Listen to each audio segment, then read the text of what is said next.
జయతు జయతు దేవో దేవకీనందనోయం జయతు జయతు కృష్ణో వృష్ణివంశప్రదీపః జయతు జయతు మేఘశ్యామలకోమలాంగో జయతు జయతు పృథ్వీ భరనాశో ముకుందః. హరి ఓం. పరమేశ్వర స్వరూపమైన సభకి నమస్కారం. రుక్మిణీ కళ్యాణ ఘట్టంలో అత్యంత ప్రాముఖ్యతని సంతరించుకున్నటువంటి రుక్మిణీదేవి చేత కృష్ణ పరమాత్మకు వ్రాయబడిన లేఖలోని పద్యాలు కన్యలందరికీ కూడా ఇక్కడ వాటిని బహూకరించి అందులో పద్యాలు కృష్ణ పరమాత్మ దగ్గర అనగా పూజా మందిరమునందు విజ్ఞాపన చేస్తే వారికి యోగ్యులైనటువంటి భర్తలు కలుగుతారు అని చెప్పి శాస్త్ర ప్రమాణం. నేను రుక్మిణీ కళ్యాణం గురించి ఈశ్వరానుగ్రహం చేత కొన్ని పుస్తకాలు చదివి ఉన్నాను. ఈ మాట రాయని పుస్తకం ఎక్కడైనా ఉంటుందేమో అని చూశాను నేను ప్రత్యేకంగా. ఏ మహాపురుషుడు కూడా ఈ వాక్యాన్ని విడిచిపెట్టలేదు. రుక్మిణీ కళ్యాణం చదివితే ఖచ్చితంగా యోగ్యుడైన వరుడు కన్యకి వచ్చి తీరుతాడు. ఈ ప్రమాణం రాసి పోతనామాచ్యుల వారు రుక్మిణీ కళ్యాణ ఘట్టాన్ని ప్రారంభం చేస్తూ, వినుము విదర్భదేశమున వీరుడు కుండిన భర్త భీష్మకుండనొక దొడ్డరాజు కలడు. ఆతనికి ఊరు పుత్రులు అగ్రజుండన ఎడు రుక్మిణాబరగు వారందరకన్ కడగొట్టు చెల్లెలై మనుజవరేణ్య పుట్టినొక మానిని రుక్మిణి నా ప్రసిద్ధయై అని ప్రారంభం చేశారు. వినుము విదర్భదేశమున వీరుడు కుండిన భర్త భీష్మకుండనొక దొడ్డరాజు కలడు. ఆ విదర్భదేశానికి సంబంధించినటువంటి భీష్మకుడు అనేటటువంటి ఒక దొడ్డరాజు ఒక ఆయన ఉన్నారు. ఆయనకి 5 కుమారులు. 5 కుమారులలోనూ పెద్దవాడు రుక్మి. మిగిలినటువంటి వాళ్ల పేర్లన్నీ కూడా రుక్మ సంబంధంగానే ఉంటాయి. అన్ని 5 పేర్లు రుక్మముతోనే పెట్టుకున్నాడు ఆయన. అందులో ఉన్నటువంటి అంతరార్థమేమి అన్నది నేను మీకు తర్వాత విజ్ఞాపన చేస్తాను. వాళ్ళ పేర్లు కూడా చాలా చిత్రంగా ఉంటాయి. రుక్మి, రుక్మ బాహువు, రుక్మ కేశుడు, రుక్మ నేత్రుడు, రుక్మ రథుడు అనే 5 పేర్లు వాళ్ళవి. ఈ 5 అన్నదమ్ములకి కడగొట్టు అంటే చిట్ట చివర ఒక ఆడపిల్ల జన్మించింది. ఆ ఆడపిల్ల రుక్మిణీదేవి. రుక్మిణ ఆ 5 వినుము విదర్భదేశమున వీరుడు కుండిన భర్త భీష్మకుండనొక దొడ్డరాజు కలడు. ఆతనికి ఊరు పుత్రులు అగ్రజుండన ఎడు రుక్మిణాబరగు వారందరకన్ కడగొట్టు చెల్లెలై మనుజవరేణ్య పుట్టినొక మానిని రుక్మిణి నా ప్రసిద్ధయై. రుక్మిణి అన్న పేరుతో ఆ ఆడపిల్ల పెరిగి పెద్దదవుతోంది. మనకి ఈశ్వర సంబంధమైన విషయంలో ఒక చిత్రమైన రహస్యం ఒకటి ఉంటుంది. శ్రీరమ సీతగాగ నిజసేవక బృందము వీరవైష్ణవాచార జనంబుగాగ విరజానది గౌతమిగాగ వికుంఠమున్నారయ భద్రశైల శిఖరాగ్రము కాగ వహించు చేతనోత్థారకుడైన విష్ణుడవు దశరథీ కరుణాపయోనిధి అంటారు గోపరాజు గారు. మనకి ఎప్పుడెప్పుడు భగవానుడు ఒక అవతారమును స్వీకరించి భూమండలం మీదకి వచ్చినా కూడా ఆయన్ని విడిచిపెట్టడానికి ఎట్టి పరిస్థితులలోనూ ఇష్టమును చూపించక ఆయన వెంట వచ్చేటటువంటిది ఆయన యొక్క శక్తి స్వరూపము. అసలు ఇంకా యథార్థంగా మాట్లాడాలంటే ఆవిడ వస్తే తప్ప పూర్ణత్వం ఉండదు. ఆవిడ వచ్చి పక్కన చేరితేనే అవతార ప్రయోజనం పూర్తవుతుంది. లేకపోతే శక్తి సహితుడు కాకపోతే దానికి ఒక పరిపూర్ణత్వం ఉండదు, ఉపాసనా సిద్ధి ఉండదు. ఉపాసన చెయ్యాలి అంటే శక్తి సహితుడైనటువంటి పరమాత్మని మాత్రమే ఉపాసన చేస్తాం.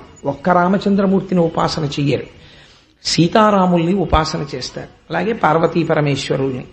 అందుకని ఆ అమ్మవారు కూడా వచ్చి కలవాలి. కలిస్తేనే అవతార ప్రయోజనం పూర్తవుతుంది. పైగా ఆయన మొర ఆలకించగలిగినటువంటి దయాళు అయి ఉంటాడు. ఎందుకంటే అమ్మవారి యొక్క స్వరూపం అంటే ఆవిడ కేవలం శక్తియే కాదు, ఆవిడ దయాశాలి, అపారమైన కారుణ్యమూర్తి. మీరు లక్ష్మీ కళ్యాణంలో విన్నారు, ఆవిడ ప్రత్యేకం తనంత తానుగా అడిగింది, స్వామి నీ గుండెలలో నాకు స్థానము కావాలి అని అడిగింది. గుండెలలో స్థానం కావాలి అని అడగడంలో ఉన్న రహస్యం మీకు ఆ రోజున నేను చెప్పాను. గుండెల్లో స్థానం కావాలి అంటే కారుణ్యమూర్తి అయి ఉంటుంది. ఎందుకంటే స్థితికారకుడై అపారమైనటువంటి శక్తియుతుడైనటువంటి పరమాత్మ ఆయన చేసినటువంటి కర్మకి ఫలితాన్ని ఇచ్చేటప్పుడు ఎప్పుడూ ఘోరరూపుడిగా ఏమాత్రమూ కూడా కొంచెం కూడా ఆదరణ లేకుండా చండశాసకుడై ఉన్నాడనుకోండి, అటువంటి పరమాత్మని మనం ఉపాసన చెయ్యలేం. అమ్మవారు కారుణ్యమూర్తి అయి ఉంటే అయ్యో పిల్లలు కాకపోతే తప్పులు ఎవరు చేస్తారండి? తప్పులు చేసిన చోటే మీ యొక్క గొప్పతనం ఆవిష్కృతం అవుతుంది. తప్పులు అసలు ఎవరూ చేయలేదనుకోండి పిల్లలు ప్రపంచంలో, అసలు అందరూ మహాభాగవతులే అనుకోండి, అందరూ మహాజ్ఞానులే అనుకోండి, ఇంకా అసలు ఈశ్వరుడి అస్తిత్వం గొప్పతనం ఎక్కడుందండి? పనికి మాలిన వాడిని ఉద్ధరించడంలోనే ఈశ్వరుడి గొప్పతనం ఉంది. ఈ మాట బెదిరించి మాట్లాడేది ఎవరో తెలుసా అండి? అమ్మవారు మాట్లాడుతుంది. వేదాంత దీక్షకులు విశిష్టాద్వైత సంప్రదాయంలో వారు చాలా పేరెన్నికగన్నటువంటి వారు, మహాపురుషులు వేదాంత దేశికులు. వారు ఒక చోట అంటారు, ఆ అమ్మవారు ఎంత స్థాయిలో వెళ్లి మాట్లాడుతుందంటే, ఒకానొక చోట అంటాడు రామచంద్రమూర్తి రామాయణంలో, నేను అవసరమైతే సీత నిన్ను లక్ష్మణుణ్ణి వదిలిపెట్టేస్తాను, బ్రాహ్మణులకి ఇచ్చినటువంటి మాట నాకు ఎక్కువ అంటాడు. ఆయనేం వెనక తీయడు, అవసరమైతే నిన్ను వదిలిపెడతానంటాడు పరమాత్మ. అలా అంటాడేమో అని కూడా భయపడతాడు. నా బిడ్డల్ని ఆయన దగ్గరికి చేర్చడం ప్రధానం. దానికోసం నిరంతరం నా పని ఏమిటంటే ఈశ్వరుణ్ణి కారుణ్యమూర్తిని చూసి వాళ్ళ మొరలు వినేటట్టు చేస్తాను అంటుందిట. అటువంటి దయాశాలి అయినటువంటి అమ్మ అయ్యవారి పక్కన చేరినటువంటి సందర్భాన్ని ఈ కళ్ళతో చూడడమే ఈ జన్మకి గొప్ప సన్నివేశం. అందుకే రుక్మిణీ కళ్యాణం వినడం, రుక్మిణీ కళ్యాణం చూడడం, రుక్మిణీ కళ్యాణాన్ని పూర్తి చేయడం కూడా పోతన గారు అందుకే అటువంటి మంగళప్రదమైన వాక్యంతో పూర్తి చేశారు. వీర పద్యాన్ని చిట్ట చివర విందురు గాని. కాబట్టి ఈ 5 అన్నదమ్ములకి చిట్ట చివర రుక్మిణి అని పేరు కలిగినటువంటి ఆ ఆడపిల్ల పెరుగుతోంది. ఆ పెరుగుతున్నటువంటి ఆడపిల్ల మీకు ఇందాక నేను ఒక మాట చెప్పాను, నిత్యానపాయని అని అమ్మవారికి లక్ష్మీ అష్టోత్తరంలో ఒక పేరు. నిత్యానపాయని అంటే ఎప్పుడూ విడిచిపెట్టి ఉండక ఆయనతో కలిసి ఉండునది. కాబట్టి ఎప్పుడెప్పుడు భగవానుడు భూమండలం మీద అవతరిస్తే అప్పుడప్పుడు ఆవిడ కూడా బయలుదేరి వస్తుంది. అలా ఒకసారి రామచంద్రమూర్తిగా వచ్చారు, ఆవిడ సీతమ్మగా వచ్చింది. ఆయన కృష్ణ భగవానుడిగా వచ్చారు, ఆవిడ రుక్మిణీదేవిగా వచ్చింది. అలా భగవానుడు ఏ రూపంలో ఉన్నా ఆశ్చర్యం ఏమిటో తెలుసా అండి, ఆయన వామనమూర్తిగా వచ్చాడు. వామనమూర్తిగా వచ్చినప్పుడు బ్రహ్మచారి, పక్కన భార్య లేదు, బ్రహ్మచారిగానే అవతారం పరిసమాప్తం అయిపోయింది. అయినా సరే వామనమూర్తిగా ఉన్నా కూడా ఆయన పాదముల మీద లక్ష్మీదేవి ప్రాతకాలమునందు వంగి నమస్కరించినప్పుడు అమ్మవారి యొక్క కస్తూరి తిలకపు బొట్టు ఆయన పాదముల కంటుకు కనపడింది. మీకు నేను ఆ రోజు వామనమూర్తి అవతారం చెప్తూ ఆ పద్యం కూడా చెప్పాను. బలిదైత్యేంద్ర కృతధ్వజీకర జల ప్రక్షాళన వ్యాప్తికిం జలజాచాక్షుడు సాచ యోగి సుమన సంప్రార్థిత శ్రీదమున్ కలితానమ్ర రమాలలాట పదవీ కస్తూరికాషాదమున్ నలినామోదము రత్ననూపురము నానావేదమున్ పాదమున్ అంటారు పోతన గారు. అందుకని ఆయన బ్రహ్మచారిగా ఉన్నట్లు కనపడినా అమ్మవారు మాత్రం ఆయనని ఎప్పుడూ విడిచిపెట్టి ఉండదు. అటువంటి తల్లి ఇవాళ భీష్మకుడికి రుక్మిణీదేవి అన్న పేరుతో జన్మించింది. పైన 5 అన్నలున్నారు. అమ్మవారి తత్వం గురించి పోతనామాచ్యుల వారు చాలా అద్భుతమైనటువంటి పద్యం ఒకటి ఇచ్చారు.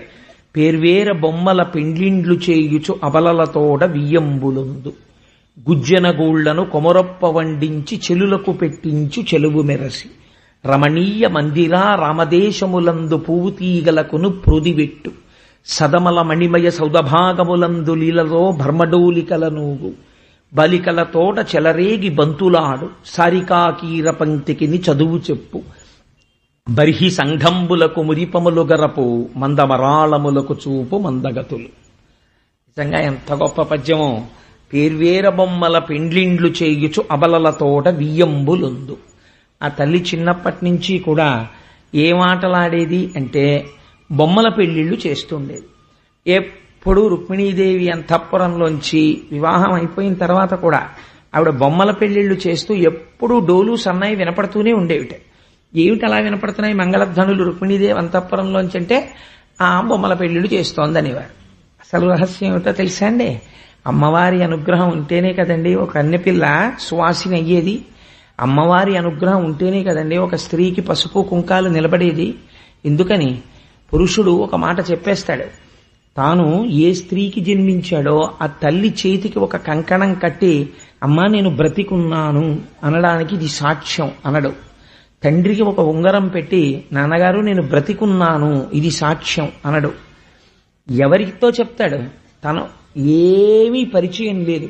పెళ్లిపీటల మీద తెర తీసినప్పుడు చూశాడు ఆ స్త్రీని. ఆవిడ మెడలో మాంగళ్యం కడుతూ, అందుకే దాని పేరు ఇంకొక మాట లేదు, మంగళసూత్రము. ఒక మాట అంటాడు, మాంగళ్యం తంతునానేనా మమ జీవన హేతునా, ఇది నేను జీవించి ఉన్నాను అనడానికి హేతువు. ఆవిడ మెడలో మంగళసూత్రం ఉండగా ఏ ధూర్తుడు కూడా అమ్మ మీ వారు బాగున్నారా అని అడగడు. మీ వారు బాగున్నారా అంటే ఆయన బ్రతికి ఉన్నారా అన్నంత ధూర్త ప్రశ్న ఎవడు వెయ్యడు. స్త్రీ మంగళసూత్రంతో కనపడింది అంటే ఆవిడ సువాసిని, పసుపు కుంకుమలతో ఉన్నది అంటే ఆవిడ భర్త జీవించి ఉన్నారు. మెడలో మంగళసూత్రం కనపడలేదు. ఆవిడ జీవితంలో ఏది పొంది ఉండాలో అటువంటి సౌభాగ్యమునకు దూరమైనది తెలిసిపోతుంది. కాబట్టి ఆ మంగళసూత్రానికి అంత శక్తి ఉంది. అమ్మవారు బొమ్మల పెళ్లిళ్లు చేయించింది రుక్మిణీదేవి. రుక్మిణీదేవి బొమ్మల పెళ్లిళ్లు చేయించడం అంటే ఏమిటంటే దాని అర్థం, యథార్థానికి ఎక్కడో ఉంటాడు వాడు, ఎక్కడో ఉంటుంది ఆడపిల్ల. ఒక్కొక్కసారి చాలా ఆశ్చర్యంగా ఉంటుంది. మా పినమావ గారి విషయంలో విశాఖపట్నంలో చిత్రం జరిగింది. ఆయన తన కొడుక్కి పెళ్లి చూపులు శ్రీకాకుళం దగ్గర నుంచి చిత్తూరు వరకు వెతికారు. వెతికిన తర్వాత వాళ్ళ ఇంటికి 2 ఇళ్ల వెనకింట్లో ఉన్న అమ్మాయితో వివాహం అయింది. కాబట్టి ఎవరికి తెలుసు, అక్కడే పుట్టి పెరుగుతోంది ఆ పిల్ల, వీళ్ళ ఇంటికి వచ్చేది చూస్తూ ఉండేవాళ్ళు. ఆ పిల్ల వీళ్ళింటి కోడలవుతుందని గాని ఆ పిల్లని చేసుకోవచ్చు అని గాని ఈయనకి రాలేదు ఆలోచన, ఆయనకి రాలేదు. అమ్మవారు సంకల్పం చేస్తుంది. అందుకే man proposes, God disposes, marriages are made in heaven అంటుంటారు. ఈశ్వర సంకల్పం జరుగుతుంది, వీళ్ళిద్దరికీ వివాహం జరగాలి అని. ఈ వీళ్ళిద్దరికీ వివాహం జరగాలి అనేటటువంటి సంకల్పాన్ని సిద్ధింపచేసేటటువంటి శక్తి స్వరూపం ఆ తల్లి. ఆ తల్లి ఆ పూర్ణత్వాన్ని ఇస్తుంది, 3 మెట్లు ఎక్కిస్తుంది స్త్రీని. ఆవిడ అనుగ్రహం ఉంటేనే జరుగుతాయి. ఒక కన్నెపిల్లగా ఉన్నప్పుడు మీరు వెళ్ళి, రేపు ఆడపిల్లలు వస్తారు, మీరు వాళ్ళందరి దగ్గరికి వెళ్ళి వచ్చిన దగ్గర నుంచి మీకు మంచి మగుడు వస్తారంటే వాళ్ళు సిగ్గుపడతారు. ఏంటది వీళ్ళు అస్తమానం ఇలా మమ్మల్ని తినేస్తున్నారు పట్టుకుని అనుకుంటారు. కానీ ఇంకొక 10 ఏళ్లు పోయిన తర్వాత వివాహం అవ్వలేదనుకోండి, వాళ్ళు చాలా బెంగగా ఉంటారు మనస్సులో. ఏమిటో మా కర్మ, మాకు వివాహం లేదు. నేను అందరినో చూశాను, వివాహం అవ్వలేదని బెంగ పెట్టుకుంటారు, చిన్నబుచ్చుకుంటారు 10 మందిలోకి రావడానికి. ఆల్ రైట్, వివాహం అయిందనుకోండి, కడుపు పండకపోతే మళ్ళీ బెంగ పెట్టుకుంటారు, అయ్యో నాకు సంతానం కలగలేదు అని బెంగ పెట్టుకుంటారు. కాబట్టి ఈ 3 మెట్లు ఎక్కితే ఒక పూర్ణత్వాన్ని పొందుతుంది స్త్రీ. ఈ 3 మెట్లు ఎంతకన్నా నేను ఎక్కువ సభలో మాట్లాడడానికి దాన్ని మీరు ఇష్టపడిన, ఎందుకంటే ఎందరో ఎన్నో విషయములకు చెందిన వారు ఇందులో ఉండొచ్చు, ఎన్ని వర్గముల వారు.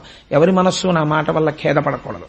కాబట్టి ఈ 3 మన శక్తి వల్ల జరగవు, అమ్మవారి అనుగ్రహం వల్ల జరుగుతాయి. ఆ తల్లి అనుగ్రహం ఉందా నడుస్తుంది. కాబట్టి పేర్వేర బొమ్మల పెండ్లిండ్లు చేయుచు అబలలతోట వియ్యంబులుందు, గుజ్జనగూళ్లను కొమరొప్ప వండించి చెలులకు పెట్టించు చెలువ మెరసి.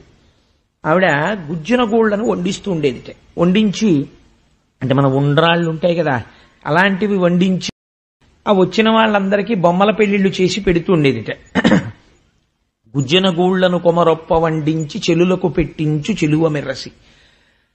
అసలు ఇందులో ఒక గమ్మత్తుందండి. పూర్వం అంటే ఇప్పుడు లేదనుకోండి, కానీ ఒకానొకప్పుడు మన సంప్రదాయంలో ఏమిటంటే, ఆడపిల్ల పుడితే తండ్రి తప్పకుండా ఒకటి తీసుకొచ్చేవాడు. ఏమిటి అంటే వంటిల్లు అని పూర్వం ఆట వస్తువుల పెట్టె ఒకటి ఉండేది. అందులో చిన్న మూకుడు, ఓ పొయ్యి, ఇంతంత పుల్లలు, ఇంతంత గరిట్లు, పాత్ర సామాను అన్నీ ఉండేవి. పిల్లలు కూడా ఏమడిగేవారంటే, నాన్నగారండి నాకు ఇంటి సామాను కొనిపెట్టరా అని అడిగేవారు. ఏ విజయవాడ కనకదుర్గమ్మ గుడికో వెడితే ఆడపిల్లకి ఇంటి సామాను కొనిస్తే వాళ్ళు ఏమాడుకునేవారంటే, 4 ఆడపిల్లలు కలిస్తే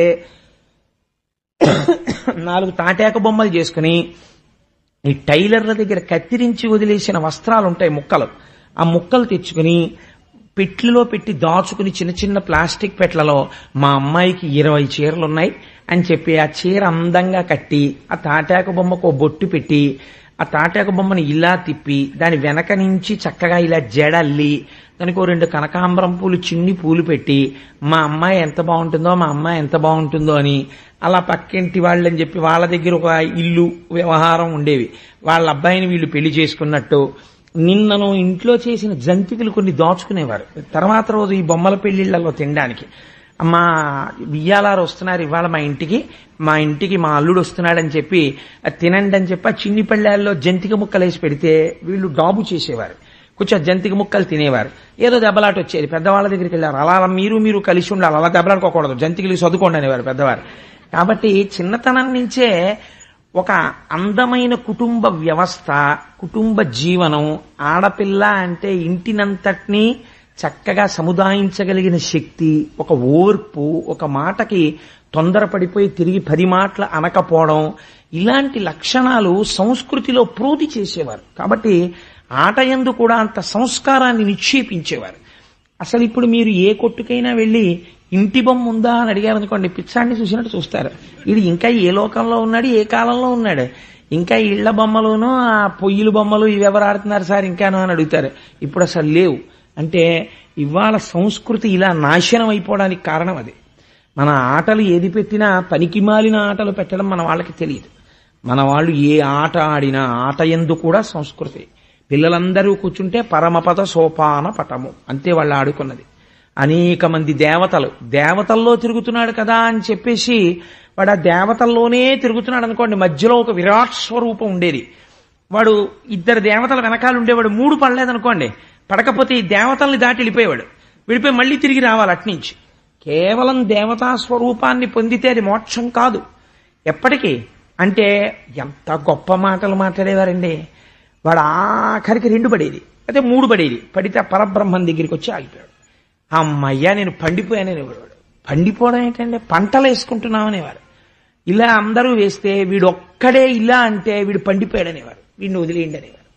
పండిపోయాడంటే వాడు జ్ఞానసిద్ధి పొందాడు అని. ఆటలో మాటలో సంస్కృతి, ఈశ్వరానుసంబంధము అంత చక్కగా కలిపి నడిపేవారు. ఈశ్వరుణ్ణి పక్కన పెట్టి ఆట కూడా ఉండేది కాదు. ఇవాళ ఏదైనా చెయ్యొచ్చు, ఈశ్వర సంబంధం మాత్రం ఉండదు.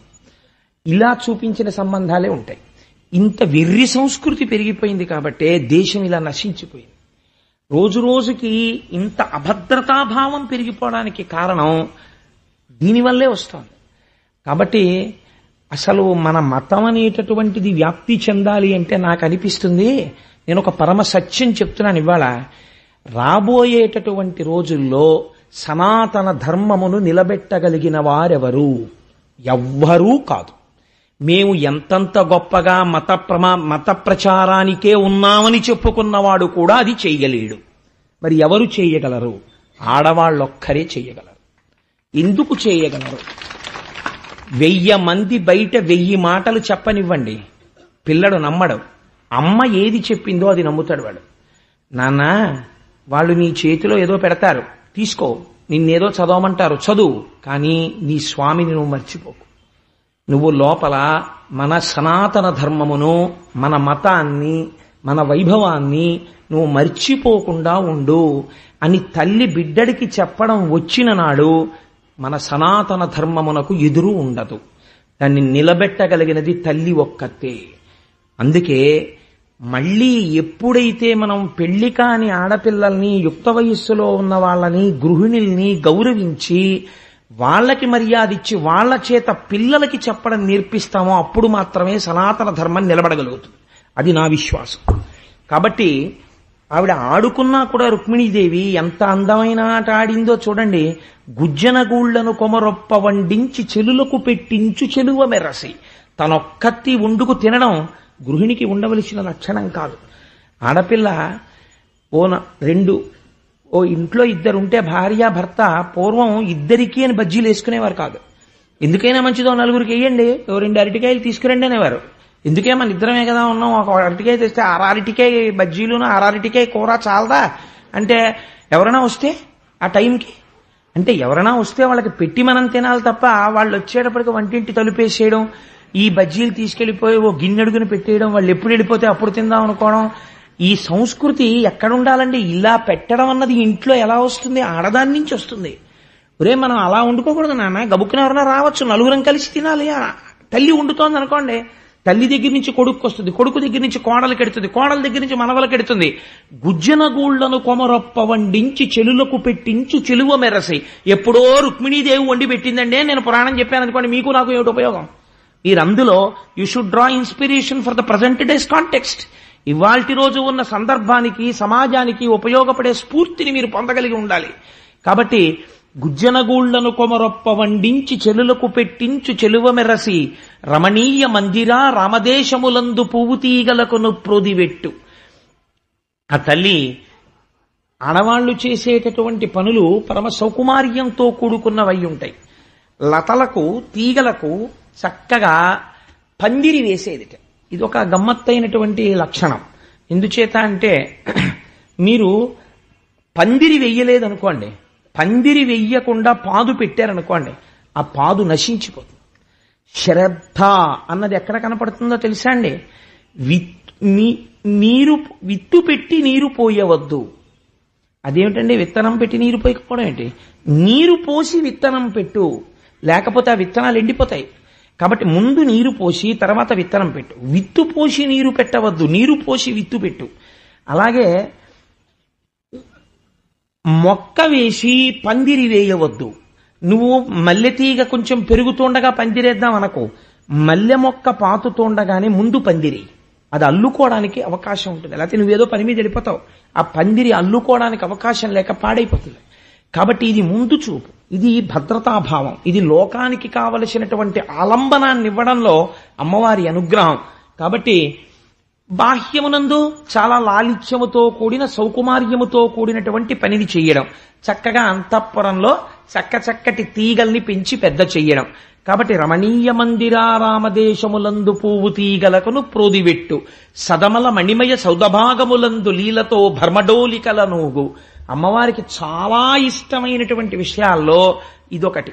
ఆవిడ ఎప్పుడు ఊయలలు ఊగుతూ ఉంటుంది. సహజం కదా, నేను తరచు చెప్తూ ఉంటాను. అన్నమాచార్య స్వామి వారు దెప్పి పొడిచారు. అలల చెంచలమైన ఆత్మలందుండని కలవాటు చేసని ఉయ్యాల. అమ్మవారికి స్వామితో కలిసి ఊంజల్ సేవని పొందడం అంటే ఆవిడికి చాలా ప్రీతిపాత్రమైనటువంటి సేవ. పైగా విశేషించి కన్నెపిల్లలు ఉయ్యాలలు ఊగడం అనేటటువంటిది ఒక చక్కటి సంప్రదాయంగా పూర్వం ఉండేది. అందుకే ఒక ఉండ్రాళ్ల తద్ది వచ్చిందనుకోండి, ఒక అట్ల తద్ది వచ్చిందనుకోండి, పెద్ద పెద్ద చెట్లకి ఉయ్యాలలు వేసేవారు. వేస్తే ఈ ఆడపిల్లలందరూ ఊయలలు ఊగుతూ ఉండేవారు. ఎందుచేత అంటే వాళ్ళకి శరీరానికి ఒక మంచి వ్యాయామం ఉండాలి. ఆ ఊయలు ఊగేటప్పుడు పెద్ద పెద్ద ఊగులు ఊగుతూ కాళ్ళు భూమికి తాటించి పైకి లేచి చేతులు ఇలా పట్టుకుని ఇలా వంగిపోయి కాళ్ళు నిటారుగా పెట్టి ఆ ఊగుతూ ఉండడంలో ఒక గొప్ప వ్యాయామం, దృష్టి కేంద్రీకరణ, జారిపోకుండా ఉండడం, ఒక నిలబడగలిగినటువంటి స్థితి, ఇవన్నీ అలవాటయ్యేవి. ఎదర వాళ్ళు ఈ సృష్టిని పెంచవలసి ఉంటుంది. ఆ సృష్టిని పెంచవలసినటువంటి సమయంలో కావలసినటువంటి శరీర దారుఢ్యం అప్పేది. మానసికోల్లాసం పొందేవారు. ఊయల ఊగడంలో ఎంత మనస్సుకు ఆనందమో, ఎంత మనస్సు ఆనందమైతే అంత ఆరోగ్యం మనస్సుకు ఉంటుంది. ఎంత ఆరోగ్యవంతమైన మనస్సు దేహం అంత గొప్ప గర్భాలయం అవుతుంది బిడ్డలకి. కాబట్టి రమణీయ మందిరా రామదేశములందు పువ్వు తీగలకును ప్రోదివెట్టు సదమలమణిమయ సౌదభాగములందు లీలతో భర్మడోలికల నూగు సారికాకీర పంక్తికి చదువు చెప్పు బర్హి సంఘంబులకు మురిపములు గరపు మందమరాళములకు చూపు మందగతులు. ఆ తల్లి చిలుకలకి పలుకులు నేర్పుతుండేది.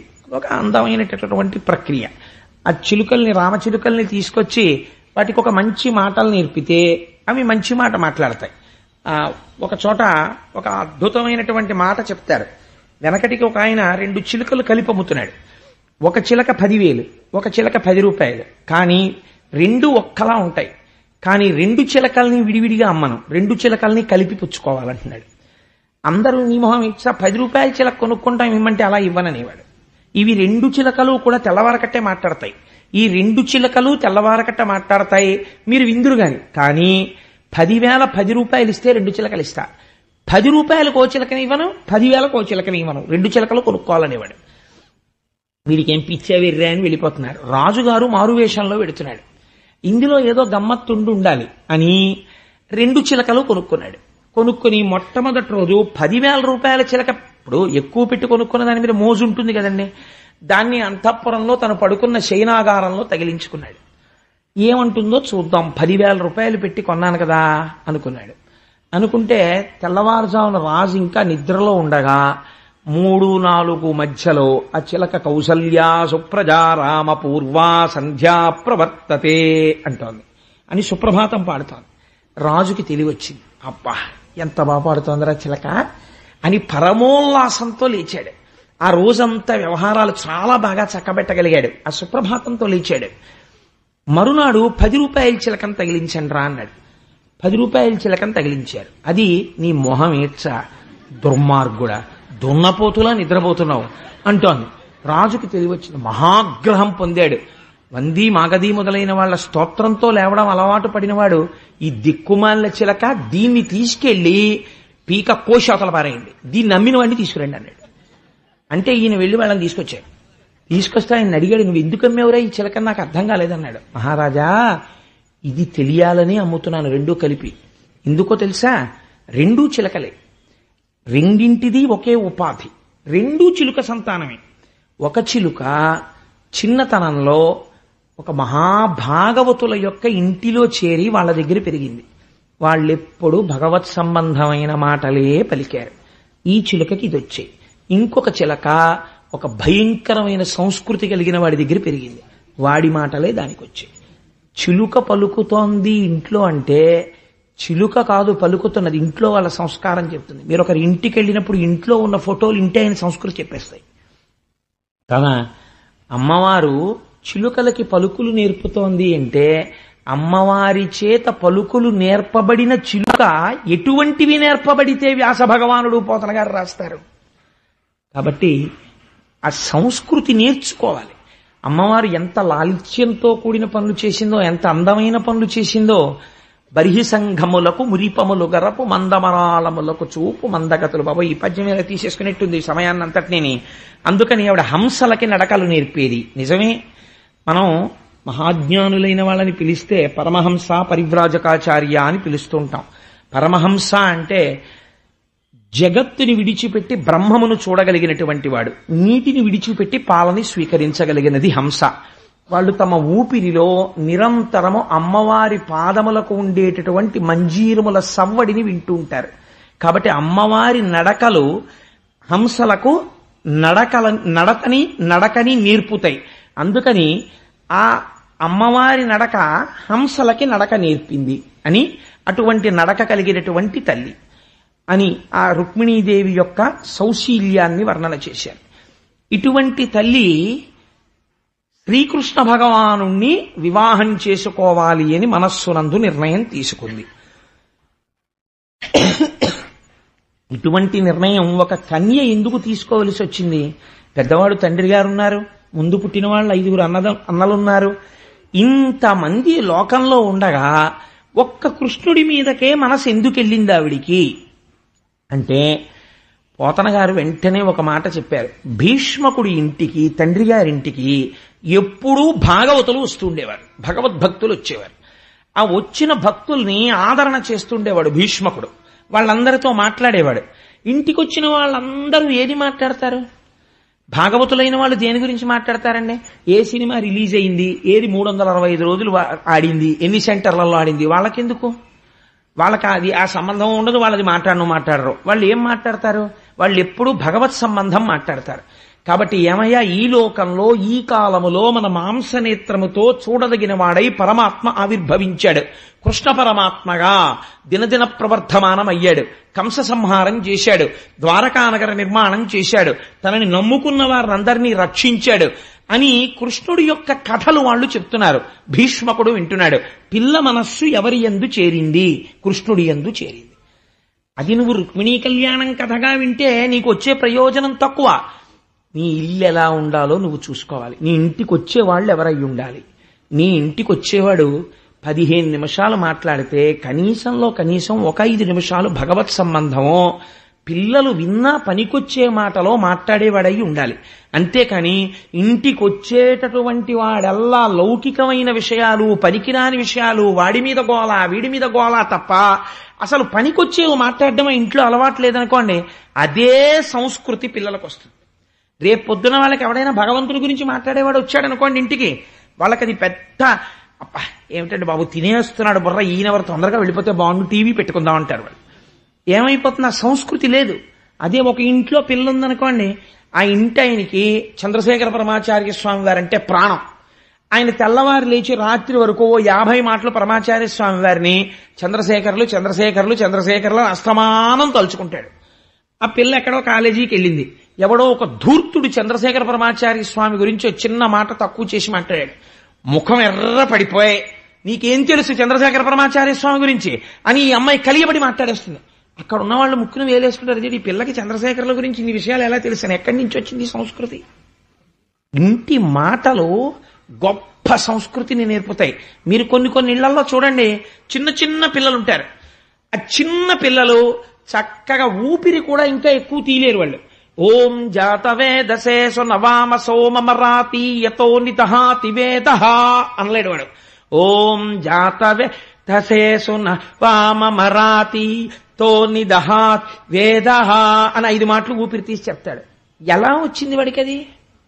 అంటే తండ్రి రోజు పూజామందిరంలో పరవశించి చదువుతాడు.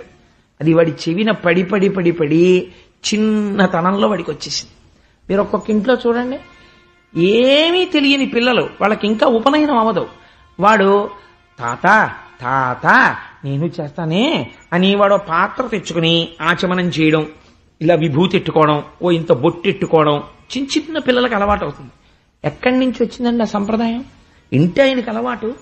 తాతగారి ఒళ్ళో కూర్చుంటే పిల్లాడు ఆడుకుంటూ వచ్చి ఆ తాతగారు పొద్దున్న లేవగానే సంధ్యావందనం చేసుకుంటూ ఉంటాడు. వాడు పరిగెత్తుకొచ్చి తాతగారి ఒళ్ళో కూర్చుంటే వాడు రోజు చూసేది ఏమిటంటే తాతగారు ఆచమనం చేయడం, అర్ఘ్యం ఇవ్వడం, తాతగారి విభూతి ఎట్టుకోవడం, బొట్టు ఎట్టుకోవడం. వాడు తాతగారి దగ్గర కూర్చొని తాతగారండి ఏంటండి ఇదంతా అంటాడు. విభూతి నాన్న అంటాడు. తాతగారండి ఇది ఏంటి అంటాడు. బొట్టు నాన్న పెట్టుకోవాలి అంటాడు. తాతగారు చెప్పగా వాడి మనస్సుకు ఎక్కుతుంది. అమ్మని అడుగుతాడు, అమ్మ తాతగారు ఏంటమ్మా పెట్టుకుంటారు? తాతగారులా నువ్వు పెట్టుకోవాలి నాన్న అంటుంది. తాత పిచ్చాడు, నువ్వు పెట్టుకోకదు అనుకోండి, తల్లి పెట్టుకోడు వాడు. నేను అందుకుంటున్నాను తల్లి ఎంత శక్తివంతురాలో. కాబట్టి తల్లి కూడా అవును నాన్న నువ్వు తాతగారులా పెట్టుకోవాలి, నాన్నగారులా పెట్టుకోవాలని అనుకోండి, వాడు ఎంతటి వాడిని ఎదిరిస్తాడు. నోరుముయి, నీకేం తెలుసు విభూతి గురించి, నీకేం తెలుసు బొట్టు గురించి, పెట్టుకుంటాం మేము అంతే అంటాడు. కాబట్టి వాడు చక్కగా విభూతి పెట్టుకుని బొట్టు పెట్టుకుని తిరుగుతాడు. ఈ సంప్రదాయం ఎక్కడి నుంచి వస్తుంది? ఇంట్లో వచ్చేటటువంటి మనుష్యులను బట్టి వస్తుంది. నీ ఇంటికి వచ్చి నీ ఇంట్లో ఎప్పుడు టీపాయి మీద ఉండేటటువంటి యాస్ట్రే నిండిపోయి గంటకోసారి దులపాల్చిన గొప్ప ఇల్లు అనుకోని ఇది నీ ఇంట్లో కొడుకు ఎవరు నేర్పక్కర్లేదు, వాడు తెచ్చుకుంటాడు పెట్లు. ఈ ఇంటి యాస్ట్రే నిండడం అలవాటైన ఇల్లు తప్ప ఆ ఇంటి ఒక్క కబ్బోర్డ్లో రామాయణం కనపడదు, భాగవతం కనపడదు, భగవద్గీత కనపడదు. పేక ముక్కల డబ్బాలు, నిండిపోయిన యాస్ట్రీలు, ఎర్రబడిపోయిన కళ్ళతో నిద్రలేచే యజమాని, చొక్కా కూడా వేసుకోకుండా ఓ నిక్కర్ వేసుకుని ఎంతసేపు 60 ఏళ్ళు వచ్చిన నిక్కర్ల సాంప్రదాయం సిగ్గు లేకుండా ఓ నిక్కరోట్ వేసుకుని కాలు మీద కాలేసుకుని 9 వరకు పేపర్ చదివి చూస్తున్నారని సిగ్గు కూడా లేకుండా బాల్కనీలో నిలబడి వీధుల్లో వెళ్లే వాళ్ళందరూ చూస్తుంటే మొహం కడుక్కోవడం.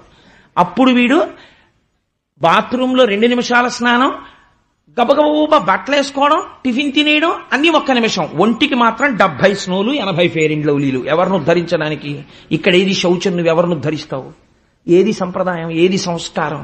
ఎవడి కోసమో చెప్పట్లా, నిన్ను బాగుపడ్డానికి చెప్పమంటోంది శాస్త్రం.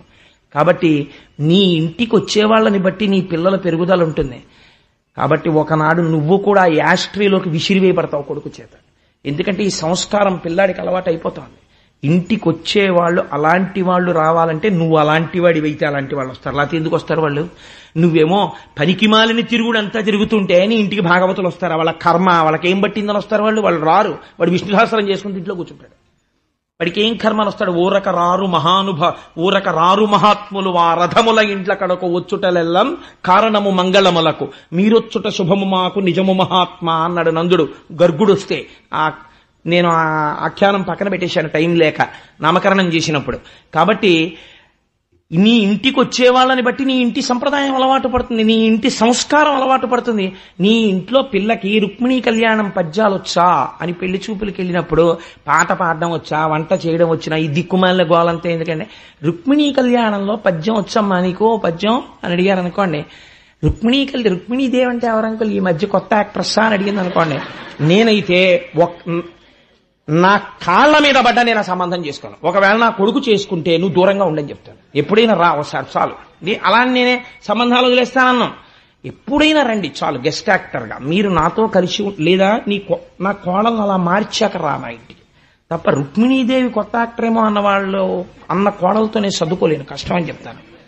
కాబట్టి రుక్మిణీ కళ్యాణంలో పద్యం రాని కోడలు ఏమిటండి, అదో నాన్ సెన్స్, అది బరువు దేశానికి. రుక్మిణీ కళ్యాణంలో పద్యం రావక్కర్రా ఆడపిల్లకి.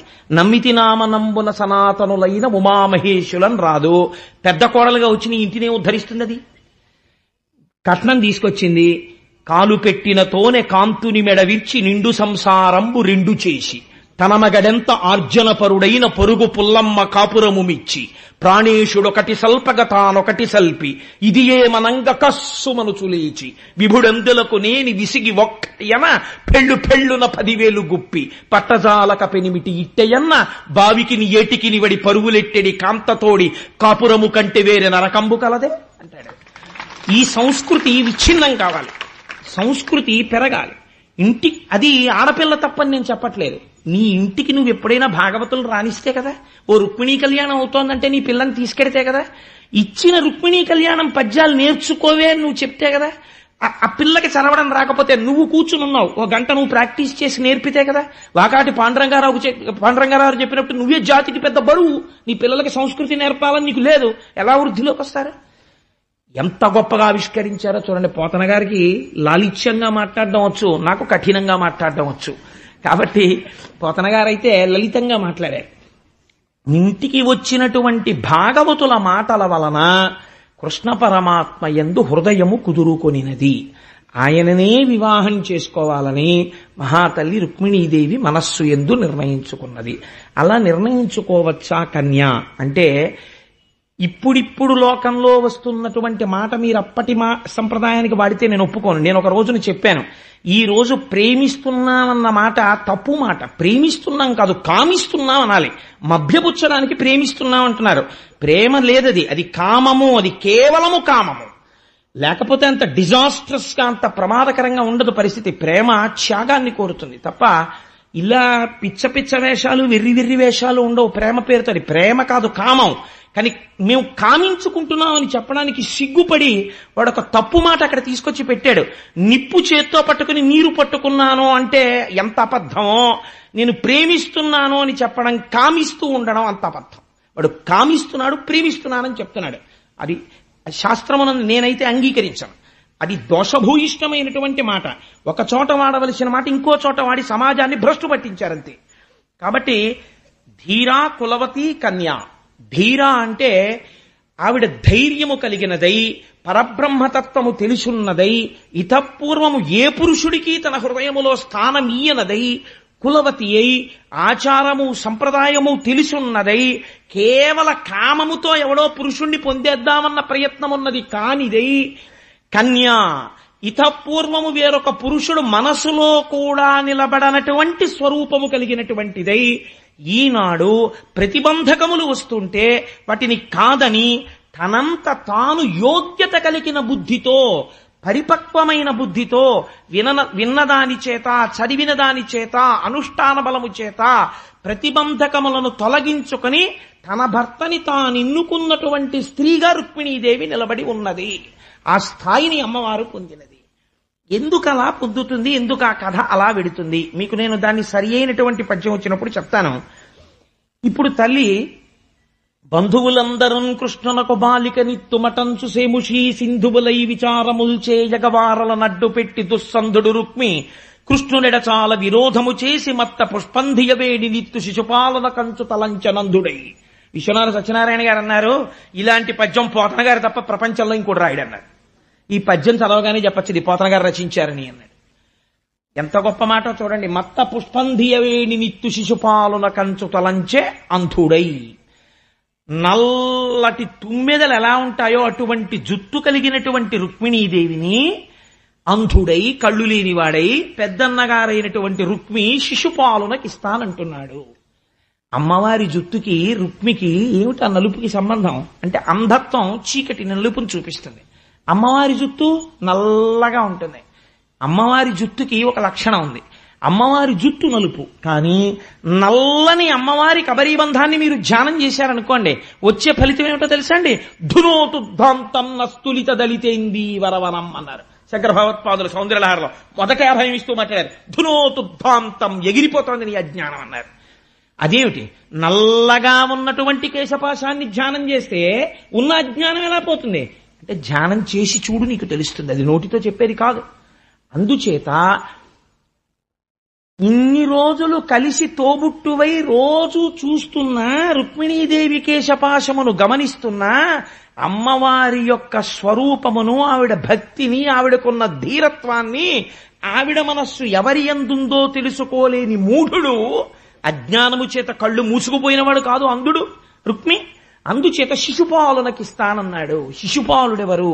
చేదిరాజు. చేదిరాజు అంటే చైజ్యుడు. అమ్మవారు వాణ్ణి పేరు కూడా పెట్టి పిలవదు, చైజ్యుడు అధమాధముండు అంటుంది ఆవిడ. కాబట్టి ఇప్పుడు ఆ శిశుపాలుడికిచ్చి వివాహం చేస్తానని రుక్మి నిర్ణయం చేశాడు. ఆ శిశుపాలుడు రుక్మిణీదేవిని పెళ్లి చేసుకోవడం కోసమని తరలి కన్యాదాత గారి ఇంటికి కూడా వచ్చేశాడు. ఆ రోజుల్లో కొద్దిగా కొన్నాళ్లు సమయం పట్టేది, ఎందుకంటే ఏదో 10 రోజుల పెళ్లిళ్ళు 12 రోజుల పెళ్లిళ్ళు ఇలా చేస్తుండేవారు. ఇంకా అమ్మవారిని పెళ్లి కూతుర్ని చెయ్యాలి. ఆ శిశుపాలుడు తాను పెళ్లి కొడుకు అయిపోతున్నానని మహాసంతోషంగా ఉన్నాడు. వాడితో వచ్చిన వాళ్ళెవరు? జరాసంధుడు మొదలైన వాళ్ళందరూ వచ్చారు. అంటే వాడు ఎంత గొప్పవాడో మీరు ఆలోచించవచ్చు. Tell me your friends, I will tell you what you are. నీ స్నేహితులు ఎవరో నాకు చెప్పు, నువ్వెవరో నేను చెప్పేస్తాను అంటారు. అలాంటి వాళ్ళందరితో కలిసి ఆ శిశుపాలుడు వచ్చాడు. వస్తే ఇప్పుడు తల్లి ఏం చెయ్యాలి? ఎలా ఇప్పుడు వివాహం జరగడం కృష్ణ పరమాత్మతో? కాబట్టి ఆవిడ అగ్నిద్యోతనుడు అనబడేటటువంటి ఒక బ్రాహ్మణుణ్ణి ఆశ్రయించి, ఆ పేర్లు పెట్టడంలో ఉందండి రుక్మిణీ కళ్యాణంలో గొప్పతనం అంతా. ఆయన పేరు అగ్నిద్యోతనుడు. ఆయన్ని పిలిచి ఒక మాట అంది, మహానుభావ, నేను శ్రీకృష్ణ పరమాత్మని వివాహం చేసుకోవాలని అనుకున్నాను, కానీ నా అన్నగారైనటువంటి రుక్మి నన్ను తీసుకుని వెళ్లి శిశుపాలుడికిచ్చి వివాహం చెయ్యాలి అని అనుకుంటున్నాడు. అందుచేత మీరు నేను రాసినటువంటి ఈ లేఖని పట్టుకుని వెళ్లి ద్వారకా నగరంలో ఉన్నటువంటి కృష్ణ పరమాత్మకి అందించి నన్ను కృతార్థురాల్ని చెయ్యవలసింది అని అడిగింది. వెంటనే అగ్నిజ్యోతనుడు ఆ లేఖని పట్టుకుని ద్వారకా నగరాన్ని చేరుకున్నాడు. చేరుకున్న తర్వాత కృష్ణ పరమాత్మ అగ్నిజ్యోతనుడు వచ్చాడు అని తెలుసుకున్నారు. చిత్రం ఏమిటో తెలుసా అండి? అగ్నిజ్యోతనుడు ఎక్కడి నుంచి వచ్చాడో తెలుసున్న వాళ్ళ కృష్ణుడు ప్రవర్తించలేదు. మొట్టమొదట అసలు మీరెవరని అడగలేదు. బ్రాహ్మణుడు వచ్చాడు, ఆయన తేజస్సు చెప్పేస్తోంది. ఆయనకి అర్ఘ్యపాద్యాదులు ఇచ్చి ఆయన స్నానం చేశాక ఆయనకి మధురాన్నములతో భోజనం పెట్టి ఆయన కూర్చున్న తర్వాత ఆయన పాద సంవాహనం చేస్తూ కాళ్ళొత్తుతూ, అయ్యా మీరు ఏ దేశమునకు చెందినవారు, మీరు తృప్తి కలిగి జీవిస్తున్నారా? బ్రాహ్మణుడకు ఉండవలసినటువంటి మొట్టమొదటి లక్షణం తృప్తితో జీవించుట. ఈశ్వరుడు తనకి ఏదిచ్చినా ఇది ఈశ్వరుడి చేత కృప చేయబడినది అని నమ్మి తృప్తితో వెళ్ళిపోయిన వాడెవడుంటాడో వాడికి బ్రాహ్మణుడని పేరు. ఆ తృప్తి లేకపోతే వాడిని బ్రాహ్మణుడు అని పిలవడానికి సంకోచించవలసినది అని దేవీ భాగవతంలో వ్యాసప్రోక్తం. నా సొంతంగా చెప్పట్లేదు. ఎందుకంటే యతీనాం భూషణం జ్ఞానం సంతోషోహి ద్విజన్మనాం ఉద్యమం శత్రుహననం భూషణం భూతిమిచ్చతాం అని వ్యాసుడు అంటాడు. అక్కడ చూడండి, యతీనాం భూషణం జ్ఞానం, యతి పురుషులము అని చెప్పుకున్న వాళ్లకు ఉండవలసింది ఏమిటి అంటే, మిగిలినవన్నీ ఎన్నున్నాయి పక్కన పెట్టండి. అస్తమానం మిగిలిన వాటి గురించి మాట్లాడిన వాడు యతి పురుషుడు కాదు. జ్ఞానము భూషణముగా ఉండాలి. వారు జ్ఞానముతో ఉండాలి, 10 మందిని జ్ఞానములోకి తీసుకెళ్ళాలి. యతీనాం భూషణం జ్ఞానం సంతోషోహి ద్విజన్మనాం. ద్విజుడు అంటే బ్రాహ్మణుడు.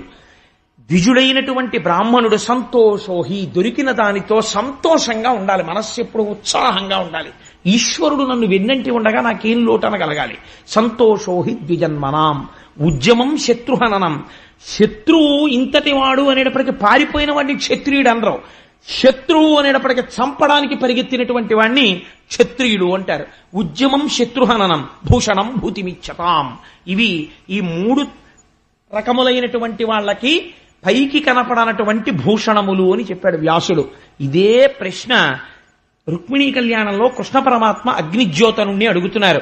దొరికిన దానితో తృప్తి పడగలిగినటువంటి బ్రాహ్మణుణ్ణి నేను పాద సంవాహనం చేస్తాను, ఆయన కాళ్ళు నేను పడతాను, ఆయన పాద ధూళిని నా శిరస్సును ధరిస్తాను. మీరు అటువంటి స్థితిలో ఉన్నారా అని అడిగి, మీరు ఏ దేశం నుంచి వచ్చారు, మీ ప్రభు ఎవరు, ఆయన జాగ్రత్తగా పరిపాలన చేస్తున్నాడు. ఆ ప్రజలని కన్నబిడ్డలలా చూసే ప్రభు ఎవరో అటువంటి ప్రభు అంటే నాకు ఇష్టం అన్నారు. అంటే అగ్నిజ్యోతనుడు, నేను భీష్మకుడనబడేటటువంటి రాజు పరిపాలిస్తున్న కుండిన నగరం నుంచి వచ్చాను, రుక్మిణీదేవి నీకు ఇచ్చినటువంటి లేఖ తీసుకొచ్చాను, దీన్ని మీరు అవధరించండి అని ఆ లేఖనిచ్చారు. ఇస్తే ఆ లేఖ తీసి పరమాత్మ చదువుతున్నారు. వివాహం కానటువంటి కన్నెపిల్లలంటేనే వివాహం కాని వాళ్ళు ఆ మాట ముందు వేయడంలో అర్థం రహస్యం ఏమిటంటే పెద్దలు అటువంటి శక్తినిచ్చారు. ఇక్కడ నేను ఒక మాట చెప్పకపోతే నేను దోషం చేసిన వాడిని అవుతాను. మనకి సుందరకాండలో జయమంత్రము అని ఒక మంత్రం ఉంది. జయత్యతి బలో రామో లక్ష్మణశ్చ మహాబలః రాజా జైతి సుగ్రీవో రాఘవేణ అభిపాలితః దాసోహం కోసలేంద్రస్య రామస్యాక్లిష్టకర్మణః హనుమాన్ శత్రు సైన్యానాం నిహంతా మారుతత్మజః న రావణ సహస్రం మే యుద్ధే ప్రతిఫలం భవేత్ శిలాభిస్తు ప్రహరతః పాదపైశ్చ సహస్రశః అర్దయిత్వా పురీం లంకాం అభివజ్య చ మైథిలీం సమృద్ధార్థో గమిష్యామి మిషతాం సర్వరక్షసాం అని. ఈ శ్లోకాల్ని మీరు తెలుగు చేసిన వారు ఉన్నారు, ఆంధ్రీకరించిన మహాపురుషులు ఉన్నారు, పద్యాలుగా రాశారు. నేను జయత్యతి బలోరామో చదవనండి, దానికి తెలుగు అనువాదం చదువుకుంటాను అని మీరు అన్నారనుకోండి, అది జయమంత్రం కాదు. అది మీకు జయమంత్రం ఇచ్చిన శక్తి మీకు ఇవ్వలేదు. కాబట్టి మీకు ఆ శక్తి కావాలి అనుకుంటే మీరు ఏవి చదవాలి? వాల్మీకి మహర్షి చేత రచింపబడిన సంస్కృత శ్లోకములే చదవాలి. తెలుగు పద్యంగా చదువుతానంటే కుదరదు, మీకు ఆ శక్తి రాదు, మీకు ఆ వైభవాన్ని ప్రకాశించవు. అది ఇవ్వలేదు. ఈశ్వరుడు ఆంధ్రీకరించినప్పుడు అందులో ఉన్న శక్తిని ఇందులోకి ప్రవేశపెట్టలేదు, భావమును ప్రవేశపెట్టాడంతే. పోతన గారికి ఉన్న గొప్ప వరం ఏమిటో తెలుసా అండి? వ్యాస భగవానుడు సంస్కృతంలో రచించినటువంటి లేఖని పోతన గారు తెలుగులో రాసిన పద్యాల్ని మీరు శ్రీకృష్ణ పరమాత్మ దగ్గర విజ్ఞాపన చేస్తే అదే ఫలితమో పెళ్ళవుతుంది. ఈ గొప్పతనం మా పోతన గారు ఆంధ్రీకరించి భాగవతంలో రుక్మిణీ కళ్యాణ ఘట్టంతో సహా సంస్కృతానికి ఎంత గొప్పతనం ఉందో అంత గొప్పతనాన్ని తెలుగుకి తెచ్చిన మహాపురుషుడు పోతన గారు. ఇవాళ తెలుగు గడ్డ మీద పోతన గారికి ఉండవలసినంత స్థాయి ఇవాళ లేనిది. కాబట్టి పనికి మాలిన విగ్రహాలు ఎన్నో ఉంటాయి, కానీ అసలు పోతన గారి విగ్రహం ఎక్కడా ఉండదు. అదొక దురదృష్టమైనటువంటి విశేషం. కాబట్టి ఎంత గొప్పగా ఆంధ్రీకరించారో చూడండి. ఆ లేఖ తీసి చదువుతున్నప్పుడు కృష్ణ పరమాత్మ చూశారు. ధన్యున్ లోకమలోభిరాముకుల విద్యారూప తారుణ్య సౌజన్య శ్రీ బలదామ శౌర్య కరుణా సంశోభితుం నిన్నే కన్యల్ కోరరు కోరదే మునురమా కాంతాలలామంబు రాజన్యానేక వసింహ నావలననే జన్మించనే మోహముల్. ఎంత గొప్పగా అడిగిందో చూడండి.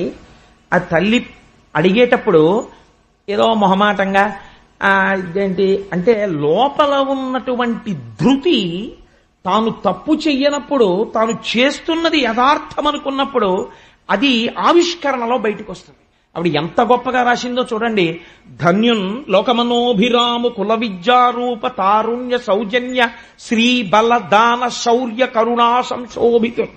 ఏమయ్యా, ఏమిటి రుక్మిణీదేవి ఉత్తరం రాసింది నీకు ఇచ్చింది అనేటప్పటికీ ఆడపిల్ల నాకు ఉత్తరం రాయడమా అని మనసులో ఒక రకమైనటువంటి అభిప్రాయం ఏర్పాటు చేసుకుని ఈ ఉత్తరం చదువుతున్నావా?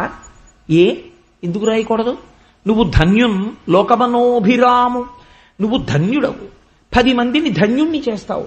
లోకమనోభిరాము, లోకమంతటికీ ఆనందాన్ని చేకూరుస్తావు తప్ప ఒళ్ళు కొవ్వెక్కి కామించి నేను ప్రేమిస్తున్నానని లేదావిడ.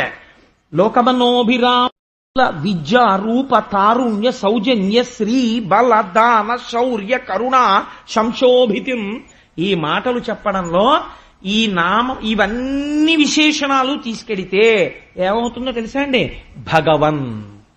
భగవన్ అంటే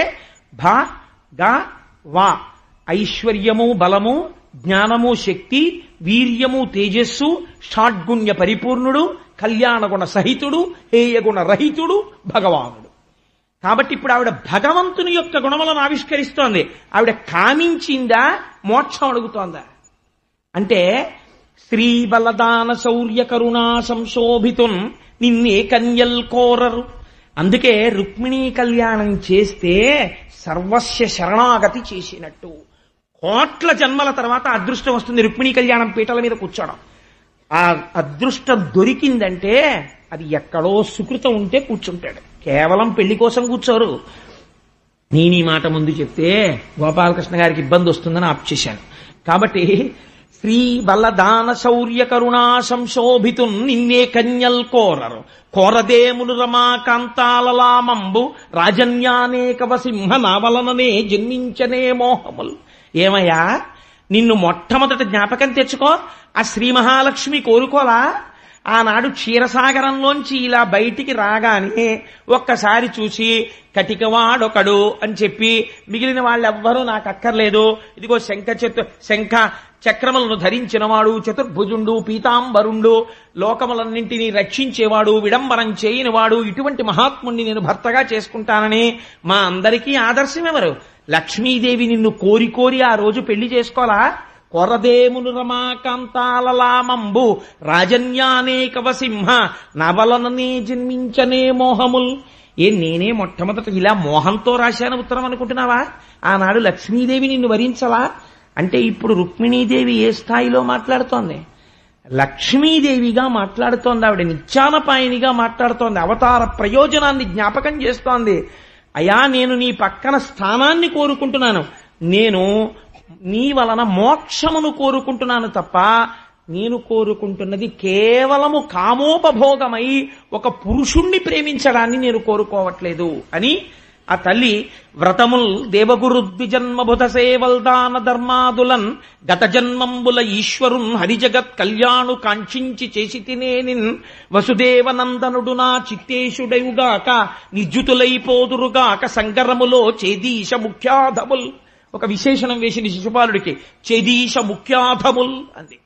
అధముడైనటువంటి చేది ప్రభువు శిశుపాలుడు నిహతుడైపోతాడు నీ చేతిలో.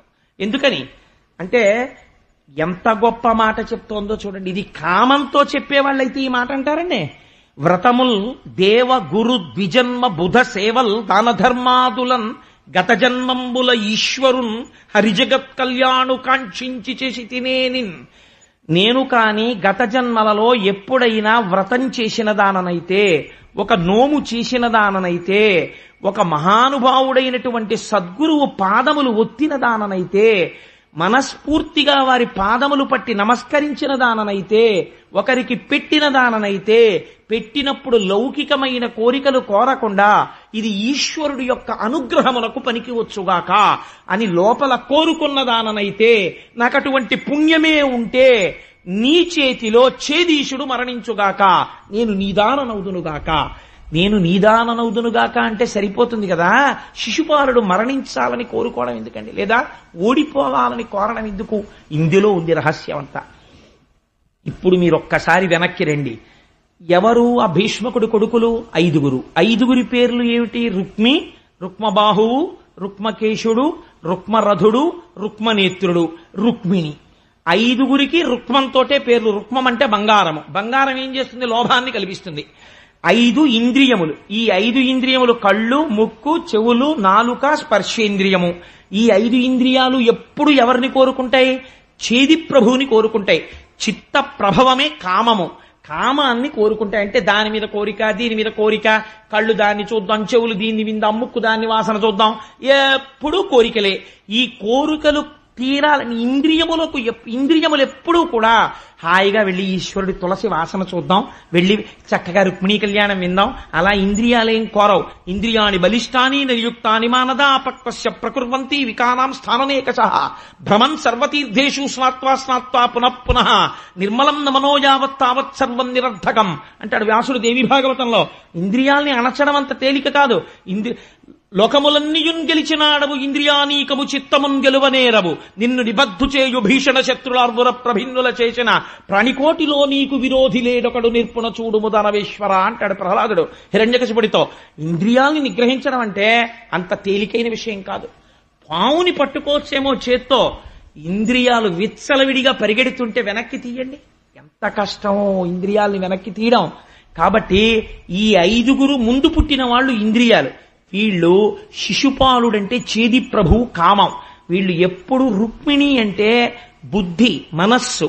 ఈ మనస్సు వాళ్ళు చెప్పిన మాట విని కామముతో ఇంద్రియములతో అనుభవించాలని కోరుకుంటారు. ఈవిడేం చేస్తోంది? కృష్ణుడు కావాలనుకుంటోంది. కృష్ణుణ్ణి పొందుదామని లోపల కోరిక ఉన్నా పొందకుండా అడ్డుపడుతున్నవేవి? ఇంద్రియాలు అడ్డుపడుతుంటాయి. ఇంద్రియాలని గెలవలేకపోతున్నారు. ఇప్పుడు ఈ ఇంద్రియాలని గెలవలేని వాళ్ళు చెయ్యవలసింది ఏమిటి? సర్వస్వ శరణాగతి. శరణాగతిలో ఏం చెప్తారో తెలుసా అండి? మీకు ఏ అడ్డొస్తున్నాయో చెప్తారు. అదే శరణాగతి అంటే. నిస్సందేహంగా మాట్లాడతారు, అబద్ధాలు ఆడరు. ఈశ్వరుడి దగ్గరికి వెళ్ళి శరణాగతి చాలా గొప్పగా ఉంటుంది.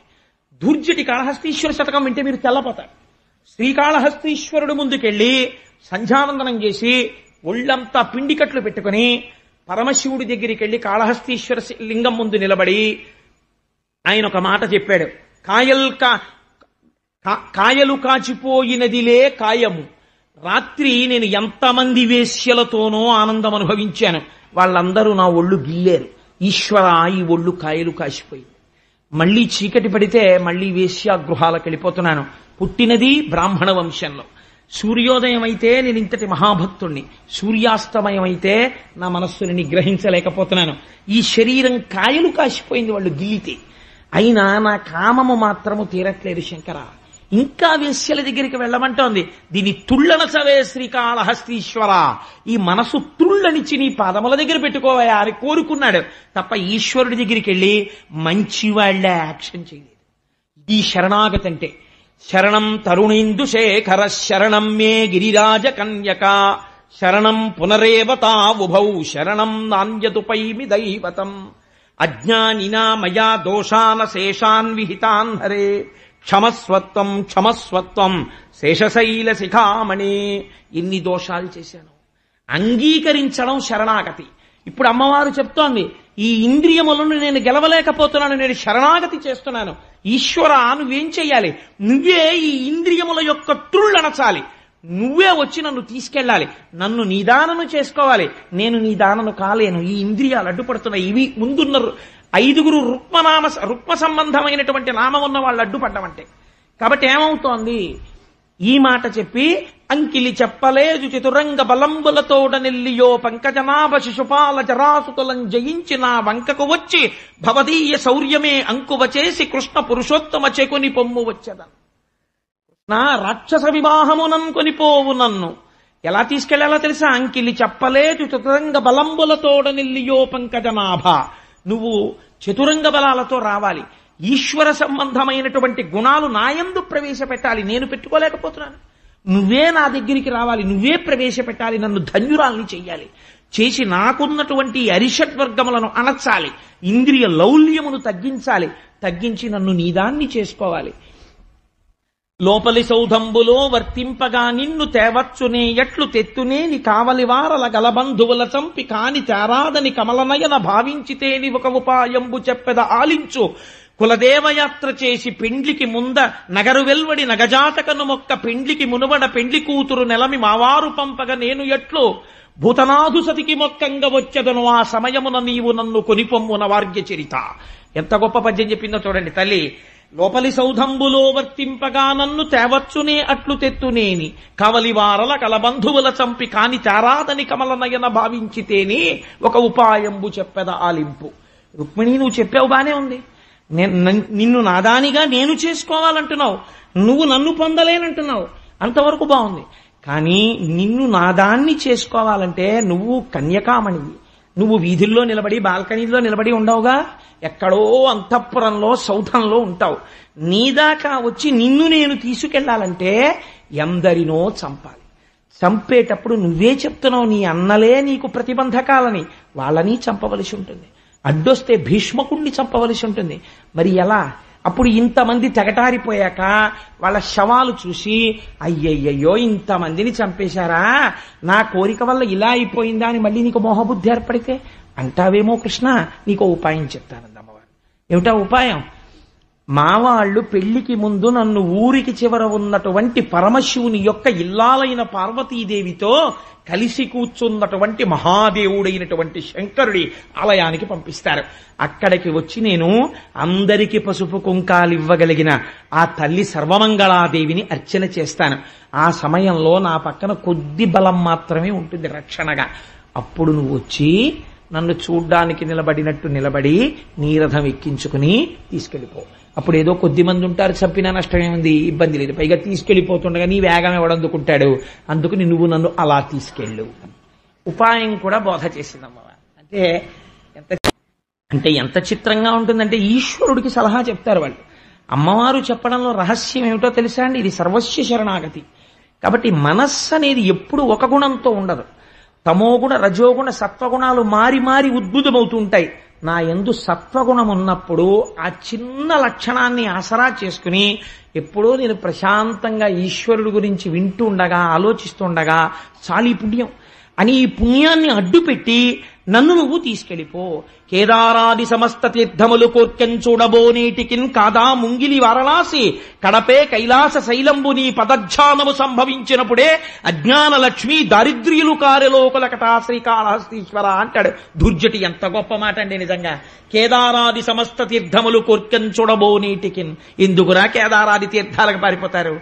నిజంగా నువ్వు ఇక్కడే ఈశ్వరుణ్ణి నమ్మితే సమస్త క్షేత్రములు నీ ముంగిట ఉన్నాయి, నువ్వే త్రివేణీ సంగమం అయిపోయావు ఆ ఈశ్వరారాధన చేత.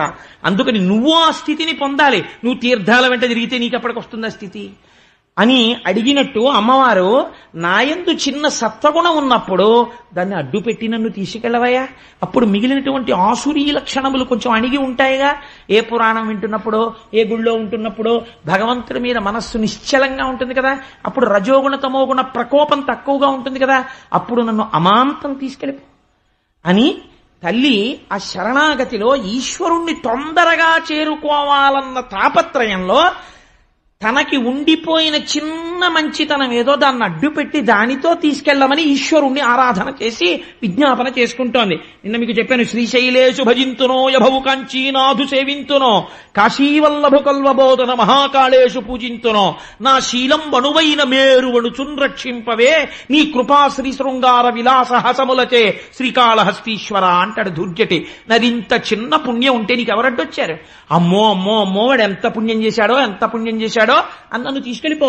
అదేమిటయా వాడు ఎంత పుణ్యం చేశాడని నేను ఎవడన్నా ఎక్కడుగుతాడా? ఎవ్వడికి తెలియదు. అమ్మో అమ్మో అమ్మో ఎంత పుణ్యాత్ముడో అను. అంటే ఓహో ఆయన ఏదో చేసేలా ఉంది, ఈయనకి తెలియకపోతే ఎవరికి తెలుస్తుంది అనుకుంటారు, పట్టుకుపో అంటాడు. అలా రుక్మిణీదేవి ఎంత గంభీరమైన మాట చెప్పిందో చూడండి. ఇప్పుడు అలాంటి పుణ్యం ఏముంది నీకు మనస్సులో? ఎప్పుడైనా అసలు నా గురించి ఏమైనా నీకు అలాంటి భక్తి ఉందా? ఉంటే పోనీ నేను అలాంటి పుణ్యం అడ్డు పెట్టుకుని వస్తాను.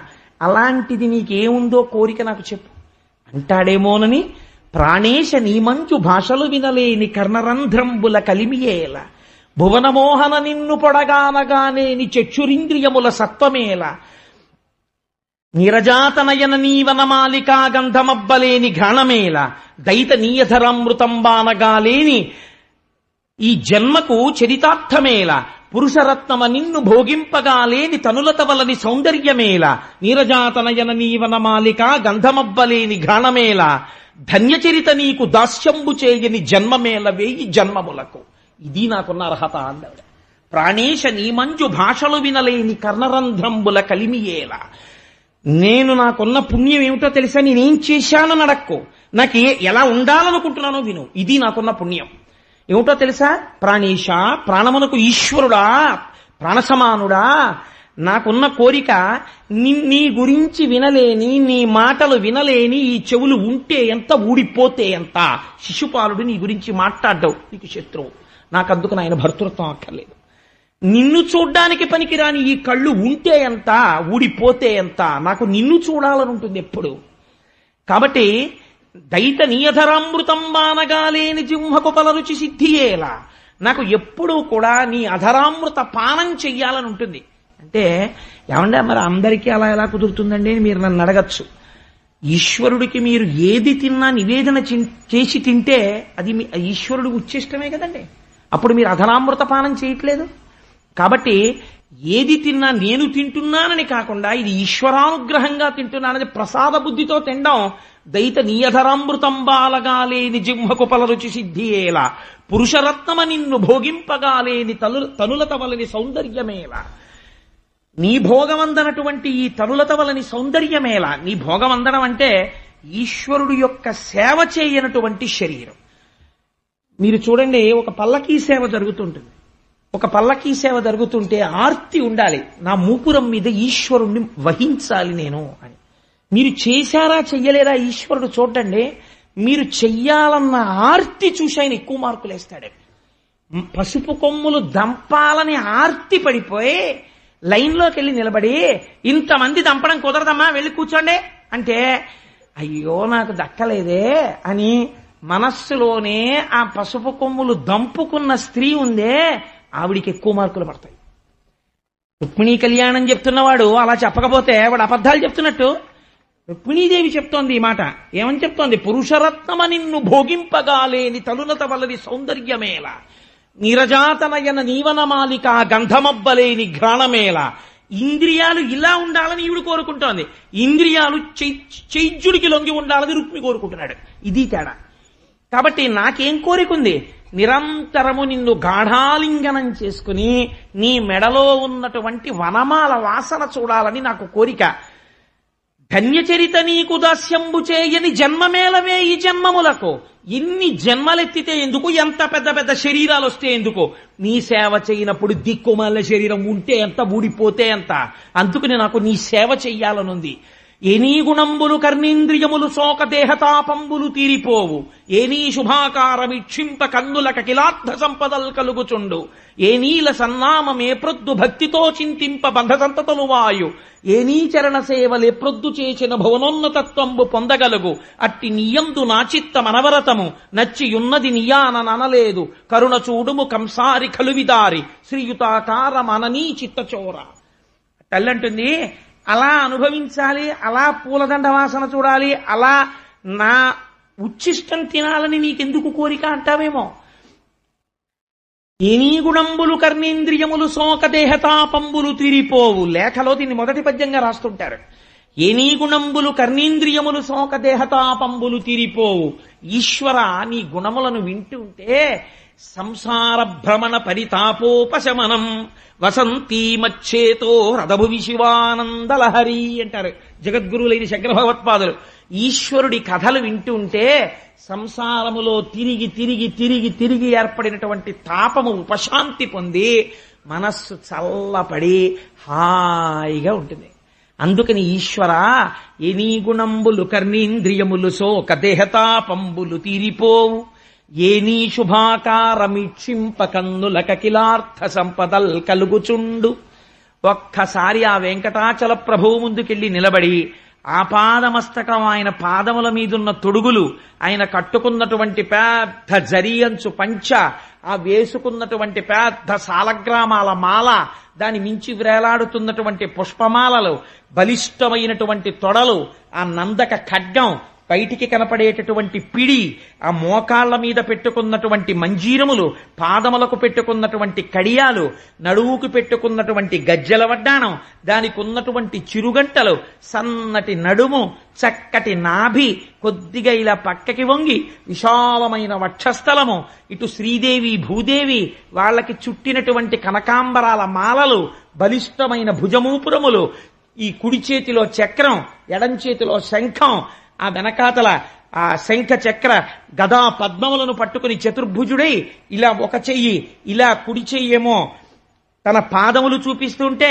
ఎడం చెయ్యి నడుం మీద పెట్టుకుంటే ఎవరు నా పాదములు నమ్ముతున్నారో వాళ్ళకి సంసారము నడుం వరకే వస్తుందని సంకేతిస్తుంటే, చక్కగా 3 మడతలు పడినటువంటి కంభుకంఠుడై ఆ కంఠం, ఓ చిన్ని గడ్డం, దానికి గంధపు ముద్ద, చిన్ని పెదివి, సున్నా చుట్టినట్టు నోరు, దాని మీద సంపంగి మొగ్గ లాంటి ముక్కు, ఇంతంత ఊర్ధ్వపుండ్రాలు, దాని మీద వజ్ర వైఢూర్య మరకత మాణిక్యములతో రూపొందింపబడినటువంటి పెద్ద కిరీటం, దాని మించి ఇలా భుజముల మించి వ్రేలాడుతున్నటువంటి తోమాల, ఆ స్వామిని ఆపాదమస్తకం ఒక్కసారి ఇలా చూసి ఇలా తిరిగి వెళ్లాలని మర్చిపోయి తోసేస్తుంటే, నడవండి నడవండి అంటుంటే, ఒక పక్క తోసేస్తున్నా పక్కవాడి మీద పడతానులే కింద పండని ఇలా ఇలా పడిపోతూ గోవింద గోవింద గోవింద గోవింద అని చూడ్డంలో నా కన్నులు ఎంత ఆనందం పొందుతున్నాయి స్వామి. ఆనాడు నిన్ను చూడ్డంలో నా కన్నులు అఖిలార్థ సంపదల్ కలుగుచుండు. లేనినాడు ఆ కళ్ళుంటే ఎంత, ఊడిపోతే ఎంత.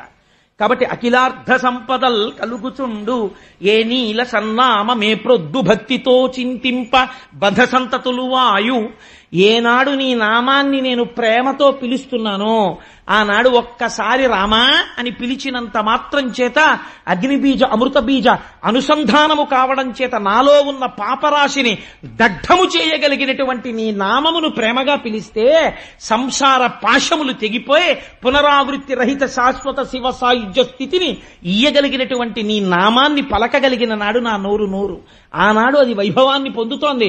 కాబట్టి ఏ నీల సన్నామమే ప్రొద్దు భక్తితో చింతింప బంధ సంతతులు వాయు. పైకి చెప్పాలని కూడా అనలేదావిడ, లోపల చింతిస్తే చాలయ్యా అని.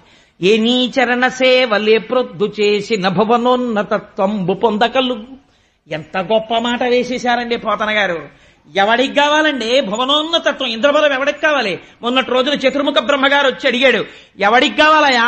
అహోభాగ్యం అహోభాగ్యం నందగోప ప్రజౌకసాం యన్మిత్రం పరమానందం పూర్ణం బ్రహ్మ సనాతనం. సనాతనమైన పరబ్రహ్మము గోపాల బాలులతో కలిసి ఆడుకుంటోంది. ఎలా బ్రహ్మపదంబు వేదములకు వీక్షింపగారాని నిన్ని లోకంబున ఈ వనాంతరమునంది మందలో కృష్ణయం చాలాపాది సమస్త భావములు నీయందే నిక్షేపించు. ఈ వ్రేలం దొక్కని పాదరేణువులు పై వేష్టించిన చాలదే అన్నాడు. నాకు అక్కర్లా బ్రహ్మ పదవి, ఒక గోపాల బాలుడి కాళ్లకున్నటువంటి ధూళి తీసి నా కిరీటాల మీద వేసుకుంటాను, నాకు అవకాశం చాలన్నాడు. అందుకని ఐశ్వర్యమా ఈశ్వరుడా అంటే ఐశ్వర్యం నిన్ను అడ్డగలదా? ఐశ్వర్యం నిన్ను రక్షించగలదా? తల్లి గర్భము నుండి ధనము తేడెవ్వడు వెళ్ళిపోయడినాడు వెంటరాదు. లక్షాధికారైన లవణమన్నమే కాని మెరుగు బంగారంబు మింగబోడు. విత్తమార్జన చేసి విర్రవీగుటె కాని కూడపెట్టిన సొమ్ము కుడువలేడు. పుందుగా మరుగైన భూమి లోపల పెట్టి దాన ధర్మము లేక దాచి దాచి తుదకు దొంగలకిత్తురో దొరలకవునో. తేనె జుంటీగలియవా తెరువరులకు భూషణ వికాస శ్రీధర్మపుర నివాస దుష్ట సంహార నరసింహ దురిత దూర అంటాడు నృసింహకర్త. కాబట్టి పెట్టగలిగినటువంటి ఔదార్యం కావాలి ఈశ్వరా నాకు అని అమ్మవారు అంటోంది. ఏ నీ చరణ సేవలే ప్రొద్దు చేసిన భువనోన్నతత్వంబు పొందగలగు. అట్టి నెయ్యందు నా చిత్త మనవరతము నచ్చియున్నది నీయాననలేదు. కరుణ చూడుము కంసారి కలవిదారి శ్రీయుతాకార మానినీ చిత్తచోర. రాసలీలలో విన్నారు కదా, ఆడవాళ్ల హృదయాల్ని దొంగిలించడం అంటే ఏమిటో. పతిం విశ్వస్యాత్మేశ్వరగం శాశ్వతకం శివమచ్యుతం నారాయణం మహాజ్ఞేయం విశ్వాత్మానం పరాయణం. ఆయనే తెలుసుకోబడుతున్నవాడు, మొత్తం అందరూ స్త్రీలే. పొందబడుతున్నవాడు ఆయన ఒక్కడే, ఆయనే పతి. మిగిలిన వాళ్ళందరూ ఆధ్యాత్మికత యందు సతులే. కాబట్టి ఈశ్వర నిన్ను చేరుకోవాలని నేను కోరుకుంటున్నాను. శ్రీయుతమూర్తి ఓ పురుష సింహమా సింహము పాలి సొమ్ము గోమాయువు కోరు చందమున ఈ దురాత్ముడు చైద్యుడు నీ పదంబు జజ్జాయినదైన నన్ను వడిదాకునిపోయేదుతున్నవాడు అధమాధముండు ఎరుగడు అద్భుతమైన భవత్ప్రతాపము. ఎంత గొప్ప శరణాగతి చేసిందండి ఆవిడంటుంది. శ్రీయుతమూర్తి ఓ పురుష సింహమా, నువ్వు పురుష సింహానివి.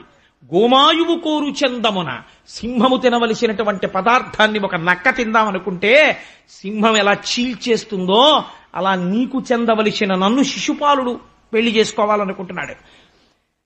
కాబట్టి అధమాధముండు, వాడెవరు నన్ను వివాహం చేసుకోవడానికి? కాబట్టి ఈశ్వర నువ్వు వచ్చి నీ ప్రతాపం ఏమిటో చూపించాలి, ఆ శిశుపాలుణ్ణి పరిమార్చాలి, నన్ను నువ్వు చేపట్టాలి. ఇది నా ప్రార్థన. రుక్మిణి, ఏ మూడ్లో రాశావో ఇంత మంచి పద్యాలు రాసేసావు గాని ఒకవేళ నేను రాకపోతే ఏం చేస్తావు? నీ రాశావు బానే ఉంది, ఒకవేళ నేను రాను. అలా రానండి తప్పు, అలా ఆడపిల్ల ఉత్తరం రాయడం ఏమిటి అన్నాను, ఏం చేస్తావు అంటావేమో. ఘనులాత్మీయతమో నివృత్తి కొరకై గౌరీషు మర్యాద యవ్వని పాదాంబుజతోయమందుమును గన్వంచింతురో అట్టి నీ అనుకంపన్ విలసింపలేని వ్రతచర్యన్ వంద జన్మంబులన్ నిన్నే చింతించుచు ప్రాణముల్ విడచదన్ నికంబు ప్రాణేశ్వర. ఇది ధృతి అమ్మవారి. ఆవిడంది ఘనులాత్మీయతమో నివృత్తి కొరకై గౌరీషు మర్యాద యవ్వని పాదాంబుజతోయమందుమును గన్వంచింతురో. నీ పాదములను నుండి స్రవించేటటువంటి ఆకాశగంగ యందు మునుక వెయ్యాలని కోరుకునేటటువంటి మహాపురుషులలా, ఒక రుద్రుడిలా ఈశ్వర నేను కూడా ఏమవుతానో తెలుసా? ఈ జన్మకే కాదు 100 జన్మలైనా సరే పొందితే నిన్ను పొందుతాను, పొందకపోతే ఆత్మహత్య చేసుకుంటాననుకోకు. మనకి రుక్మిణీ కళ్యాణం భిక్ష పెట్టింది. ఆత్మహత్య చేస్తాను. వ్రతచర్యన్ 100 జన్మంబులన్, నీకోసమే వ్రతాలు చేస్తాను. ఎందుకు కట్టుబడవు? ఆనాడు పుష్ణిగర్భుడు పృష్ణి సుతపుడు చేస్తే లొంగల 3 జన్మలెత్తలా? అజాయమానో బహుదా విజాయతే అంటోది శృతి. జన్మనెత్తని వాడివి జన్మనెత్తలా? అలా నేను వ్రతములు చేస్తూ 100 జన్మలు శరీరం వదిలేస్తాను తప్ప అన్యులను మాత్రం భర్తగా అంగీకరించను. అయితే నువ్వే నాకు భర్త.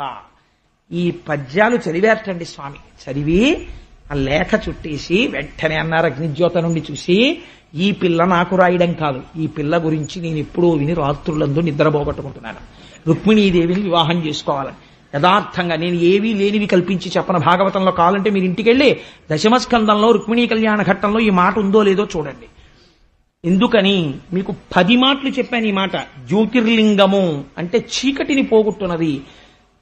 రాత్రి నిద్ర లేదు అంటే దాని అర్థం ఏంటో తెలుసా అండి? ఈశ్వరుడి దృష్టిలో ఎవరు తనని పొందాలనుకుంటున్నారో అటువంటి వాళ్ళ అజ్ఞానమును తీసి తమసోమ జ్యోతిర్గమయ మృత్యోర్మ అమృతంగమయ, వాళ్ళని తాను పొందడానికి మహానుభావుడు ఆర్తి చెందిపోతూ ఉంటాడు. అందుచేత నేను ఎంత తొందరగా వద్దామా అని నేను అనుకుంటున్నానన్నారు. అంటే ఇక్కడే పోతన గారికి గురువు అంటే ఎంత ప్రేమో మనకు అర్థమవుతుంది. సుబ్రహ్మణ్య శర్మ గారు తరచు నాతో అంటుంటారు, 10-15 రోజులకు ఒకసారి నియమంగా పెట్టుకుని కృష్ణావధానుల గారి దగ్గరికి వెడుతుంటాను కోటేశ్వరారు, నా కష్టం సుఖం యోగక్షేమం ఆయనకి చెప్పుకుంటాను, వారొక్కసారి శుభం భూయాత్ అంటే సంతోషంగా వచ్చేస్తాను. అటువంటి గురువు నాకు దొరుకుతారా అంటారు. వారి గురుభక్తికే నేను అంత కట్టుబడిపోతాను, అంత ఇష్టం నాకు ఆయనంటే. కాబట్టి ఎంత మంచి మాట అంటుందో చూడండి ఆ రుక్మిణీదేవి. ఆ వచ్చినటువంటి అగ్నిజ్యోతనుడు అన్నాడు, ఆయలనాగ మీకు తగు ఆయంగనకుంతగు నీవు మా ఉపాధ్యాయులయాన పెండ్లియగు తప్పదు జప్యములేల నీవు నీ తోయము వారి కూడుకొని తోయరుహానన తెత్తు కాని విచ్చేయము శత్రులను నురుము చేయుము చేయుము శోభనంబిలన్ అన్నాడు ఆయన. అండంలో చూడండి, ఆయలనాగ నీకు తగు, ఆ అమ్మాయి నీకు తగింది. ఆయలనాగ నీకు తగు ఆంగనకున్ తగు నీవు, ఆమెకి నీవు తగిన వాడివి. మీ ఇద్దరు ఒకరికొకళ్ళు తగిన వాళ్ళు అయితే పెళ్లిళ్ళు అయిపోతాయేమిటి? మా ఉపాధ్యాయుల యాన పెండ్లియగు, మేము గురువులం అగ్నిజ్యోతనుణ్ణి. అగ్నిజ్యోతనుడు అంటే అగ్ని అంటే స్వయం ప్రకాశకం, దగ్ధం చేసేస్తుంది అజ్ఞానాన్ని. అటువంటి గురువు, అటువంటి భగవంతుణ్ణి ద్యోతకము చూపించేవాడు గురువు. ఈశ్వర దర్శనాభిలాషి అయిన వాణ్ణి భగవంతుడి వైపుకి తీసుకెడతాడు. ఆచార్యో వేద సంపన్న విష్ణుభక్తో విమత్సర మంత్రజ్ఞో మంత్రభక్త సదా మంత్రాశ్రయశుచి గురుభక్తి సమాయుక్త పురాణజ్ఞో విశేషత ఏవం లక్షణ సంపన్న గురురుత్యభిధీయతే ఉకారశ్చంధకారశ్చ రుకారస్తన్నిరోధకృత అంధకార వినాశిత్వాత్ గురురుత్యభిధీయతే. అజ్ఞానమును తొలగతోసి జ్ఞానము వైపుకి నడిపించగలిగినటువంటి సమర్థుడు గురువు. కాబట్టి ఆయన అంటున్నారు, మా ఉపాధ్యాయుల యాన పెండ్లియగు, మేము గురువులం ఆశీర్వచనం చేస్తున్నాం, మీ ఇద్దరికి వివాహం అవుతుంది. ఇంకా ఎందుకయ్యా ఆలస్యం? తోయము వారు కూడుకొని తోయరుహాననదెత్తు కాని విచ్చేయుము శత్రులను నురుము చేయుము చేయుము శోభనంబిలన్. ఈ లోకంలో ఒక గొప్ప సంప్రదాయాన్ని నిలబెట్టు. శరణాగతి చేసిన వారిని ఈశ్వరుడు రక్షించాడు. ఒక ధైర్యం నిలబడాలి. కాబట్టి కృష్ణ బయలుదేరి వచ్చేసేయన్నారు. ఈ మాట వినగానే అన్నగారికి చెప్పలేదండి కృష్ణుడు. వెంటనే దారుకుణ్ణి పిలిచాడు. మనస్ఫూర్తిగా పిలిచిన వాడి కోసం పరిగెట్టడానికి పరమాత్మ ఎంత సిద్ధంగా ఉంటారో చూడండి. దారుకుణ్ణి పిలిచి రథం సిద్ధం చేయమన్నారు. అగ్నిజ్యోతనుడితో కలిసి ఎక్కి కూర్చుని వచ్చేస్తున్నారు గబగబా. ఎక్కడికి వెళ్ళాడు తమ్ముడని అడిగాడు బలరాముడు. ఆ విదర్భ రాజ్యానికి వెళ్ళాడు, పుణ్య నగరానికి రుక్మిణీదేవిని రాక్షస వివాహంలో తీసుకురావడానికి అన్నారు. అన్నగారి ప్రేమ అన్నగారిది. అయ్యో తమ్ముడు ఒక్కడే వెళ్ళాడని సైన్యాన్నంతటినీ తీసుకుని బలరాముడు బయలుదేరాడు వెనకాతల. ఈయన మహానుభావుడు కృష్ణ పరమాత్మ ఆ కుండిన నగరంలో వీధుల్లో తిరుగుతున్నారట. తిరుగుతుంటే వాళ్ళు చూసి అనుకుంటారు, ఏమి అందగాడు రా మహానుభావుడు, ఆ నెమలి పించం, ఆ జుట్టు, ఆ కిరీటం, ఆ ముక్కు, ఆ నోరు, ఆ గడ్డం, కస్తూరీ తిలకం లలాటపలకే వక్షస్థలే కౌస్తుభం నాసాగ్రే నవమౌక్తికం కరతలే వేణుంకరే కంకణం సర్వాంగే హరిచందనంచ కలయం కంఠే చ ముక్తావళి గోపస్త్రీ పరివేష్టితో విజయతే గోపాల చూడామణి. అంతటి అందగాడు కదా స్వామి.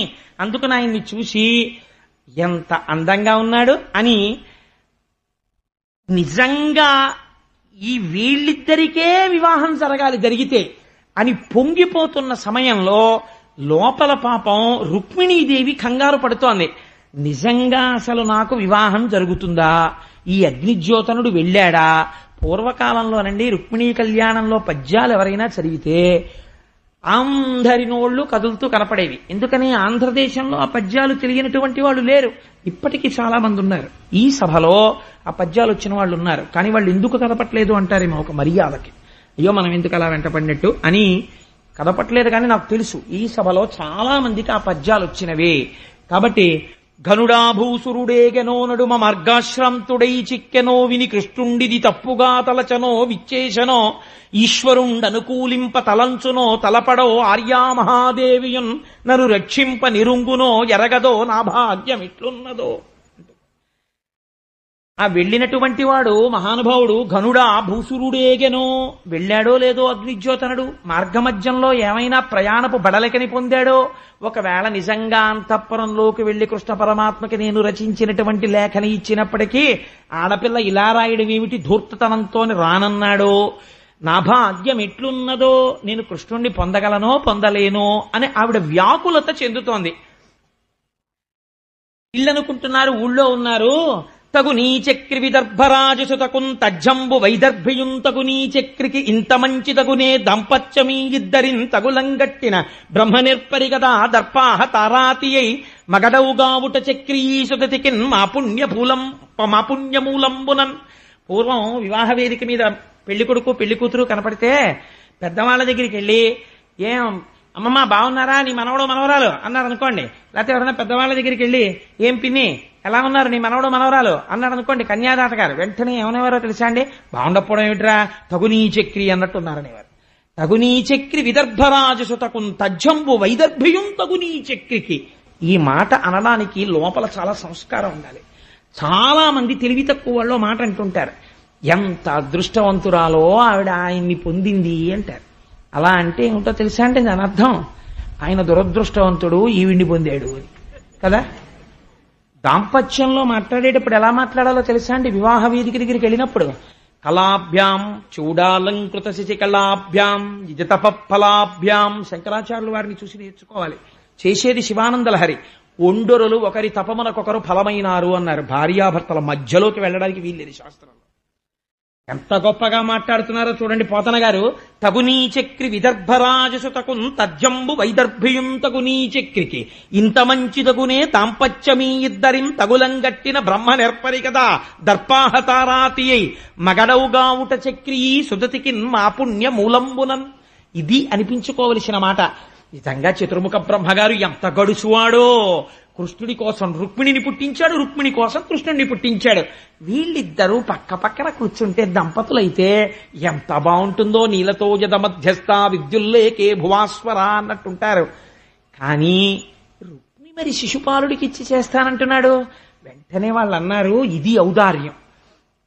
వీళ్ళిద్దరికీ వివాహం అవడానికి ప్రతిబంధకంగా శిశుపాలుడు ఉంటే ఆ శిశుపాలుడు తొలగిపోయి కృష్ణుడి ఈవిడ పక్కన చేరడానికి మా పుణ్యాలన్నీ ఇచ్చేస్తాం. మా పుణ్యమూలంబునన్, మా పుణ్యాలు కూడా ఆవిడే పోసేసుకుని ఈయన్ని భర్తగా పొందాలి. ఈశ్వరుణ్ణి చూసేటప్పటికే ఆ జననీ జనకులు ఇద్దరూ సింహాసనం మీద కనపడాలని లోకం తాపత్రయపడిపోతుంది.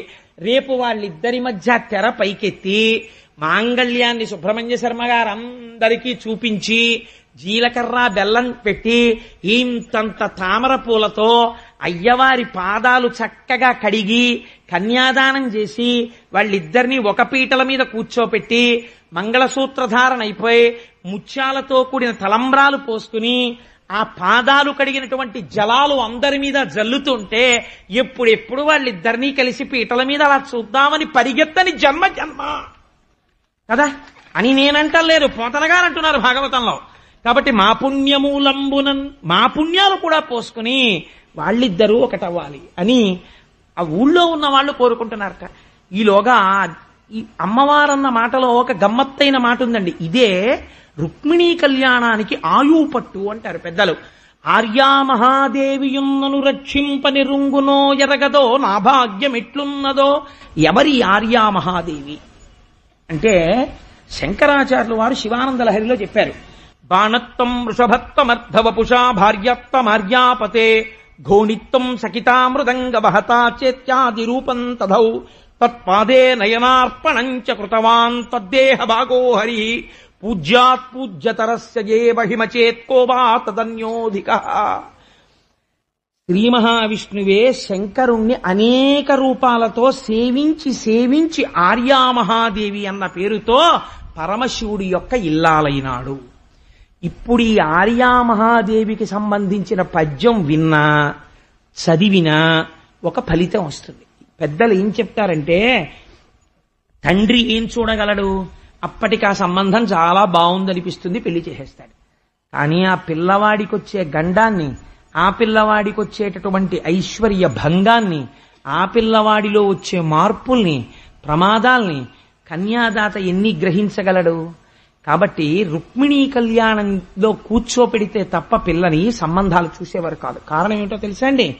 ఆర్యామహాదేవియున్నను రక్షింప నిరుంగునో ఎరగదో నా భాగ్యమెట్లున్నదో.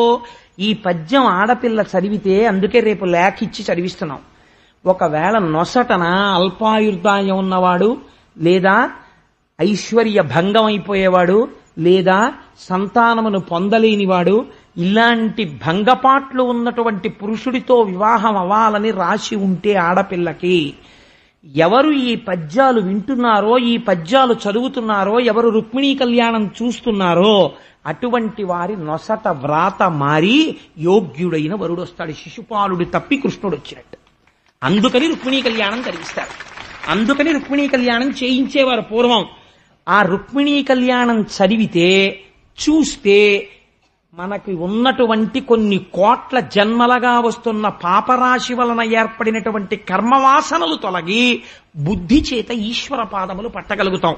అది పెళ్ళైపోయిన వాళ్ళకు వచ్చే ఫలితం. కాబట్టి అన్ని స్థాయిలలో ఉన్న వాళ్ళని రుక్మిణీ కళ్యాణం ఉద్ధరించేస్తుంది. అంత గొప్ప లేఖ అటువంటి పద్యాలు.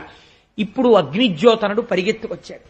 ఆ పద్యం రచించడంలో పోతన గారి పరవశం చూడండి.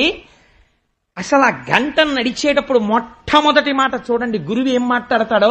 మెచ్చ భవద్గుణోన్నతిని అమేయధనావళులిచ్చ నాకు తావొచ్చ సుదర్శనాయుధుడు వాడే సురాసురులేకమై వచ్చిననైనా రాక్షస వివాహమునన్ కొనిపోవు నిన్ను నీ సచ్చరితంబు భాగ్యమును సర్వము నేడు ఫలించే కన్యకా అన్నాడు.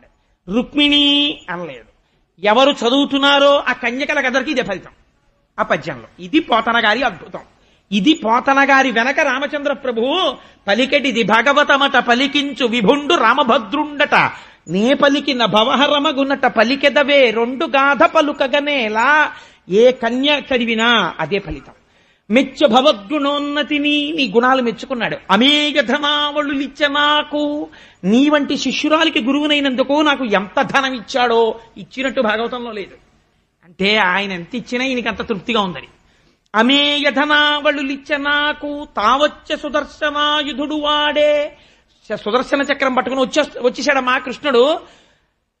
సురాసురులేకమై వచ్చిననైనా, దేవతలు రాక్షసులు కలిసి వచ్చినా సరే, దిక్కుమల్ల శిశుపాలుడే పాటి. రాక్షస వివాహముననుకొని పోవు నిన్ను, రాక్షస వివాహంలో తీసుకెళ్తాడు. రాక్షస వివాహం అంటే పెద్దవాళ్ళ సమ్మతి లేకుండా తీసుకెళ్దాం. 8 వివాహ విధాల్లో అదొకటి. అందుకని ఇది శరణాగతి. అందుకని శత్రువుల్ని అణిచి ఈశ్వరుడు పొందుతాడు. అందుకని రాక్షస వివాహమే ఇక్కడ.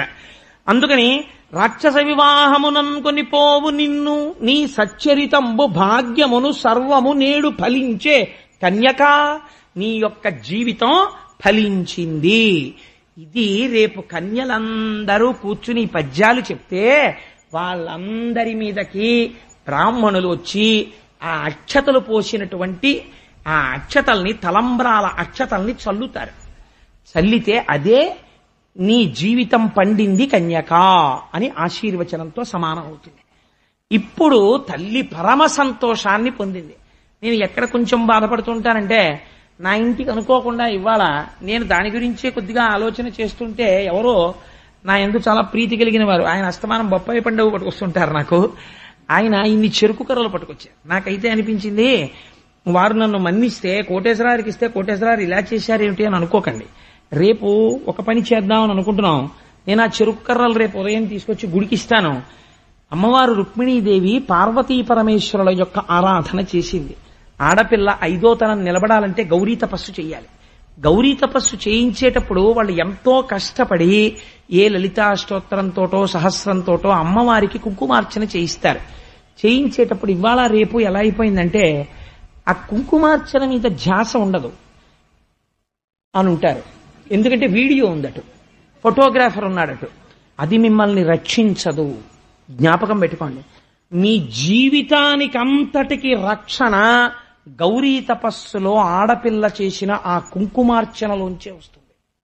అమ్మవారి అనుగ్రహం అక్కడే ప్రారంభమవుతుంది. కన్య సువాసినిగా మారబోతోంది. ఆ తరువాత ఆ పిల్ల తల్లి కావడానికి అన్నిటికీ కావలసిన అదృష్టం అప్పుడే కటాక్షింపబడుతుంది. మీకు ఓపిక ఉంటే లలితా సహస్రం తప్పులు లేకుండా చదవగలిగిన 10 మందిని ఆదరించి కూర్చోపెట్టి లలితా సహస్రం చదివించండి మాంగళ్యధారణ అయ్యే వరకు.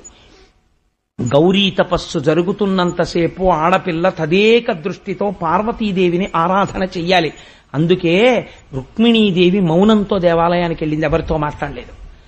ఇవాళ రేపు పెళ్లిళ్ళంటే ఎలా తయారయ్యాయంటే గౌరీ తపస్సు వీడియో ఇనపెట్టి పెట్లో ప్యాకెట్ల మీద రాసేసిన పేర్లు, ఎవడొచ్చాడు, ఎవడికి పెడదాం, మీల్స్, కాంట్రాక్ట్. అసలు తన కూతురు అభ్యున్నతి చూసుకోవడమే పోయింది. ఏం చెయ్యాలో పోతన గారు చెప్పారు. కొన్ని మంగళసూత్రాలు చేయించి వృద్ధ ముత్తైదువులకి ఇప్పించారు.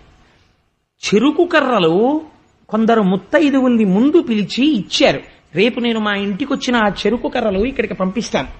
పంపించి నా ఇంట్లో ఇవాళ ఆ చెరుకు కర్రలు పెట్టగానే కొన్ని కోట్ల మంది దేవతల స్వరూపమైనటువంటి ఒక స్త్రీ నా ఎదురుగుండా కనపడింది. అనుకోకుండా వచ్చి నేను వెంటనే రుక్మిణీదేవికి నమస్కారం చేసి పోతన గారికి నమస్కారం చేసి, నేను ఈ చెరుకు కర్రలు ఇస్తే తప్ప రుక్మిణీ కళ్యాణం చెప్పకూడదని వారు తెచ్చుంటారు, ఈవిడ వచ్చి ఉంటుందని 4 చెరుకు కర్ర ముక్కలు ఆవిడికి ఇచ్చొచ్చాను. కాబట్టి ఆవిడ ఈశ్వరాలయంలో చెరుకు కర్రలు పంచింది. మన పిల్లలకి మనం ఈ సంప్రదాయం నేర్పుకోవాలి. మా గౌరీ తపస్సు అయ్యే వరకు మాట్లాడకూడదు, మీరు మాట్లాడించకూడదు, ఆ పిల్ల మాట్లాడకూడదు. కుంకం వేస్తూ తదేక ధ్యానంతో నామాలు వినాలి. చక్కగా అయిపోయిన తర్వాత ఇన్ని కోట్లు లక్షలు ఖర్చు పెడుతున్న వాళ్ళు ఇన్ని చెరుకు కర్రలు తేలేరండి, ఇన్ని పువ్వులు తేలేరా, ఇంత పసుపు, ఇంత కుంకం, ఇన్ని గాజులు, చక్కగా ఒక్కొక్క చెరుకు కర్ర, అప్పాలు, పరమ పవిత్రమైన వంటకం అప్పాలు వండించారు భీష్మకుడు. వండించి ఒక్కొక్క అప్పం, ఈ చెరుకు కర్ర, మంగళసూత్రం, పరమ మంగళ ద్రవ్యం ఆడపిల్ల సువాసనకి ఇవ్వవలసింది ఏమిటో తెలుసా అండి? పెళ్లిపీటల మీద కూర్చునే ముందు ఉప్పు ఇవ్వాలి. ఉప్పిచ్చి కూర్చోవాలి. ఉప్పు పుచ్చుకొని అనకూడదు. ఆ సమయంలో మాంగళ్య దేవత కింద తాను పుచ్చుకుంటుంది. పుచ్చుకుని ఆశీర్వచనం చేస్తారు. దీర్ఘసుమంగళి భవ. పసుపు కుంకాలతో 3 తరాలు చూసి ఆనందంగా నీ భర్త ధర్మాత్ముడై చేయి పట్టుకుని 7 తరాలు చెప్పుకునేట్టు బ్రతికి ముసలిదాని అయిపోయి పండు వగ్గైపోయి పరమ ఆరోగ్యంతో ఉన్న నీ భర్త తొడ మీద తల పెట్టుకుని నువ్వు చెప్తున్న పద్యాన్ని ఆయన పూర్తి చేస్తుండగా ఆయన ముఖం చూస్తూ మళ్లీ జన్మ అంటూ ఉంటే ఆయనకే భార్య వాళ్ళని కోరుకుంటూ వెళ్ళిపోయే అదృష్టము ఈమె పొందుగాక అని ఆశీర్వదించగలగాలి మనస్సులో. ఆ ఆశీర్వచనమే అంగరక్షయై నిలబడుతుంది. కాబట్టి ఆ చెరుకు కర్రలు పంచింది, మంగళసూత్రాలు పంచింది, అప్పాలు పంచింది. అప్పుడు చెప్పింది, నమ్మితి నామనంబున సనాతనులైన ఉమామహేశులన్ మిమ్ము పురాణ దంపతుల మేలు భజింతు కదమ్మ, మేటి పెద్దమ్మ దయాంబురాశివి కదమ్మ, హరిన్ పతిచేయుమమ్మ, నిను నమ్మిన వారికన్నటికి నాశము లేదు కదమ్మ ఈశ్వరీ. ఎంత గొప్ప పద్యం అండి! ఈ పద్యం రావద్దండి. నాకు మా అబ్బాయి అధికారం ఇస్తే నేను అడిగే ప్రశ్న ఇదే, నీకు ఈ పద్యం వచ్చా అని అడుగుతా నా కాబోయే కోడల్ని. ఇది వస్తేనే క్వాలిఫికేషన్. అంటే నేను ఎందుకలా రెచ్చిపోతుంటా అనుకోకండి, అదో ఆనందం అంతే నాకు. నమ్మితి నామనంబున సనాతనులైన ఉమామహేశులన్. ఎంత ధైర్యంగా చెప్తోందండి ఆవిడ. సనాతనులైనటువంటి పార్వతీ పరమేశ్వరుల్ని నేను ఇక్కడ నమ్మాను. ఉమామహేశులన్ మిమ్ము పురాణ దంపతుల మేలు భజింతు కదమ్మా. ఇది గౌరీ తపస్సు అంటే. అమ్మా, మీరిద్దరూ కూడా సనాతనముగా ఆది దంపతులు. ఈ లోకమునకంతటికీ వాగర్ధ వివసంపృక్తం వాగర్ధ ప్రతిపత్తయే జగత పితరౌ వందే పార్వతీ పరమేశ్వరౌ.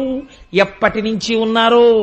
అమ్మా, నువ్వు ఎంత పుటమ్మ, చాలా పెద్దమ్మ, సురారులమ్మ, కడుపారడి బుచ్చినయమ్మ, తన్ను లోనమ్మిన వెల్పుటమ్మల మనంబున ఉండెడియమ్మ దుర్గమాయమ్మ అంటారు పోతన గారు. ఆయనకి ఎంత ఇష్టం. అందుకని నమ్మితి నామనంబున సనాతనులైన ఉమామహేశులన్. ఎటువంటి విశేషణం అండి! సనాతనులు, పూర్వజ అని పేరు ఆవిడికి. అన్నీ ఎప్పుడున్నాయో అంతకన్నా ముందు ఆవిడుంది. అంతటి సనాతనులైనటువంటి మీరు తరగని ఐదోతనంతో నువ్వు ఉన్నావు కదమ్మా, అలా నన్ను కూడా ఐదోతనంతో నిలబెట్టవా తల్లి, నాకు ఆ పసుపు కుంకాలు ఇవ్వవా? సనాతనులైన ఉమామహేషులన్ మిమ్ము పురాణ దంపతుల మేలు భజింతు కదమ్మ, మేటి పెద్దమ్మ దయాంబుర శివి కదమ్మ, హరిన్ పతిచేయుమమ్మ. ఈ పద్యం ఎవరు చదివినా అలాగే అవుతుంది. ఎందుకో తెలుసా అండి, కన్యాదాత దానం చేస్తే పెళ్లి కొడుకులో నారాయణుణ్ణి చూసే చేస్తాడు. అలాంటి యోగ్యుడైన వరుడు వస్తాడు. హరిన్ పతిచేయుమమ్మ. ఎవరికైనా అనుమానం ఉంటుందేమోనని పోతన గారు నివృత్తి చేసేస్తున్నారు. నిన్ను నమ్మిన వారికెన్నటికి నాశము లేదు కదమ్మా ఈశ్వరీ. ఓ ఈశ్వరీ, నిన్ను ఎవరు నమ్ముతున్నారో వాళ్ళకి ఎన్నటికీ నాశనమన్న మాట లేదు, రక్షించి తీరుతావు అందంతే. ఇటు తిరిగింది. తిరిగి కాలి గోటితో ఇలా రాస్తూ కృష్ణుడు వచ్చి తీరుతాడు నేను చేసిన ఆరాధనకి, నన్ను ఆ పార్వతీ పరమేశ్వరుడు రక్షించి తీరుతారనుకుందంతే. ఈవిడ సౌందర్యాన్ని చూసి రథంలో వచ్చి ఆవిడ అందం చూసినటువంటి ఎందరో రాజులు తట్టుకోలేక మూర్ఛపడి రథాల నుంచి కింద పడిపోయారు. ఆవిడిలా చూసింది అంతే. ఇదే పార్వతీ పరమేశ్వరుల అనుగ్రహం అంటే, ఇది గౌరీ తపస్సుకి ఫలితం అంటే.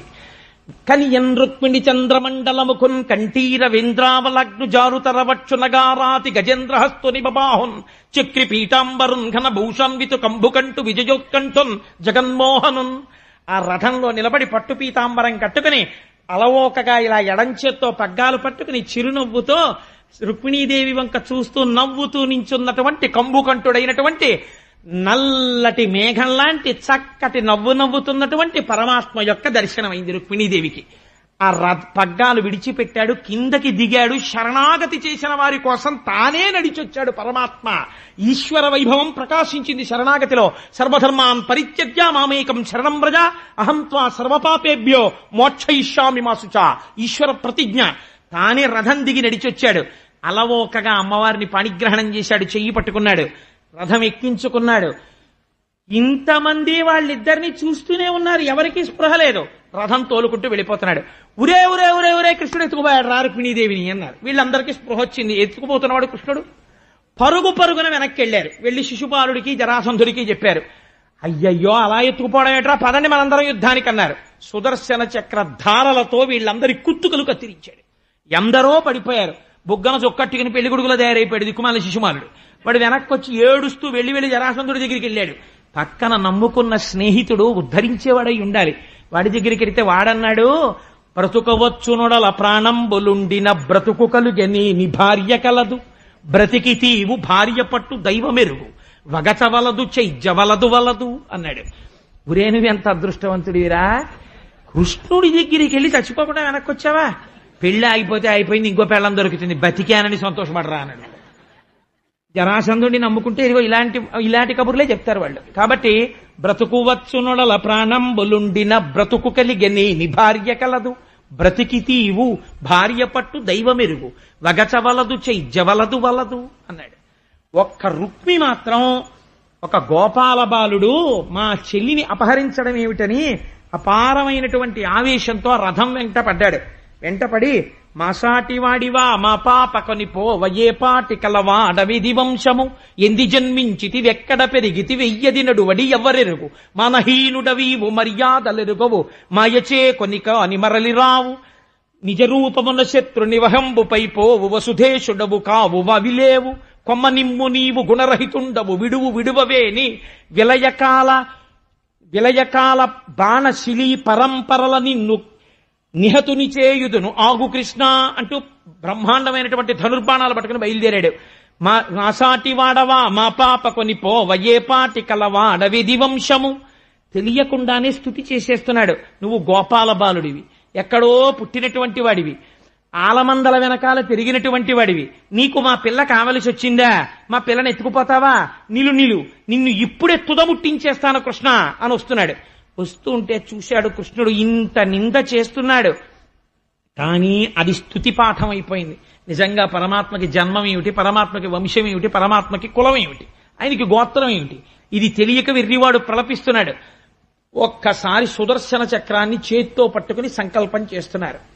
అని డగ్గుత్తికతో మహాభయముతో ఆకంపితాంగంబుతో వినతశ్రంత ముఖంబుతో శృచిచలద్వేణీ కలాపంబుతో కనుతోయింజడిగొన్న భాష్పములతో కాంతాలలామంబు మురొక్కిన రుక్మిన్ తెగవేయబోకమడిషన్ కృష్ణుండు రోచిష్ణుడై.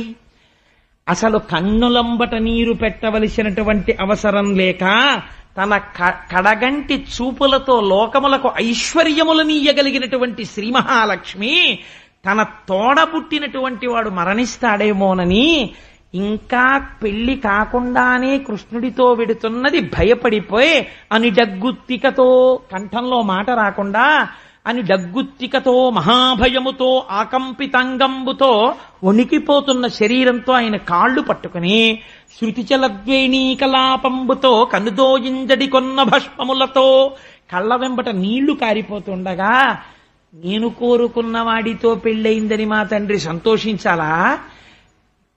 ఈ సంతోష సమయంలో తన తల కొలివి పెట్టవలసినటువంటి పెద్ద కొడుకు మరణించాడని విచారించాలా?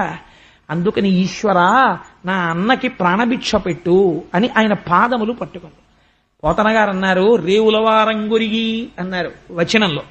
కృష్ణుడు అయితే వీడికి ప్రాణము తీసినంత పని చేస్తాను అని కిందకి దిగి కత్తి తీసి ఆ రుక్మి తల పట్టుకుని పాయలు పాయలుగా తల, గడ్డం, మీసం గొరిగేసి వదిలిపెట్టేశాడు. అది కూడా వాడు చవరం చేయించుకుంటాడా? పిల్లలకి తలనీలాలు ఇచ్చినట్టు ఉంటుంది. తిరుపతి తీసుకెళ్లి వాడు గుండు తిప్పేస్తుంటాడు, నలుగురు కలిసి పట్టుకోవాలి, వాడు ఓ ఏడుస్తుంటాడు, గుక్క పట్టేస్తుంటాడు, అయిపోయిందని తలనీలాలు తీసేస్తుంటారు. అలా వీడు తల తిప్పేస్తున్నాడు. అందుకని పైన ఉత్తరీయం తీసి బండి చక్రానికి వేసి కట్టేసేట. వాడెంత అదృష్టవంతుడో, కృష్ణుడు ఉత్తరీయంతో కట్టించుకున్నాడు అమ్మవారికి అన్నగారైనందుకు. కట్టించి పాయలు పాయలుగా గొరిగేసి విరూపుణ్ణి చేసి వదిలేశాడు.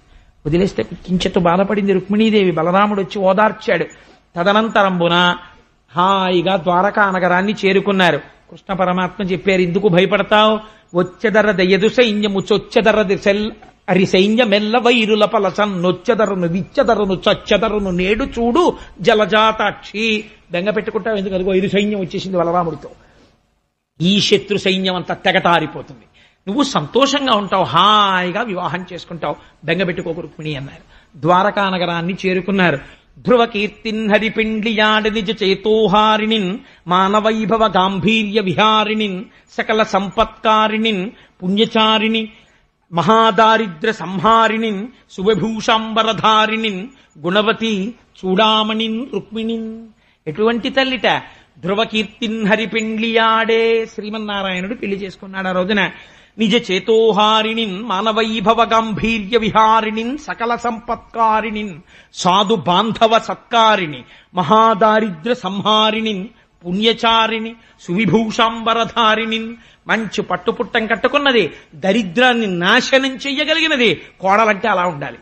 కాబట్టి దరిద్రాన్ని నాశనం చెయ్యగలిగినది, ఇంటికొచ్చినటువంటి బంధువుల్ని స్నేహితుల్ని ఆదరంతో చూడగలిగినది, పుత్రపౌత్రాభివృద్ధిగా వంశాన్ని పెంచగలిగినటువంటిది, చక్కటి చిరునవ్వుతో అందరినీ ఆదరించేటటువంటి స్వరూపమున్నది, మంచి గుణములు కలిగినటువంటిది.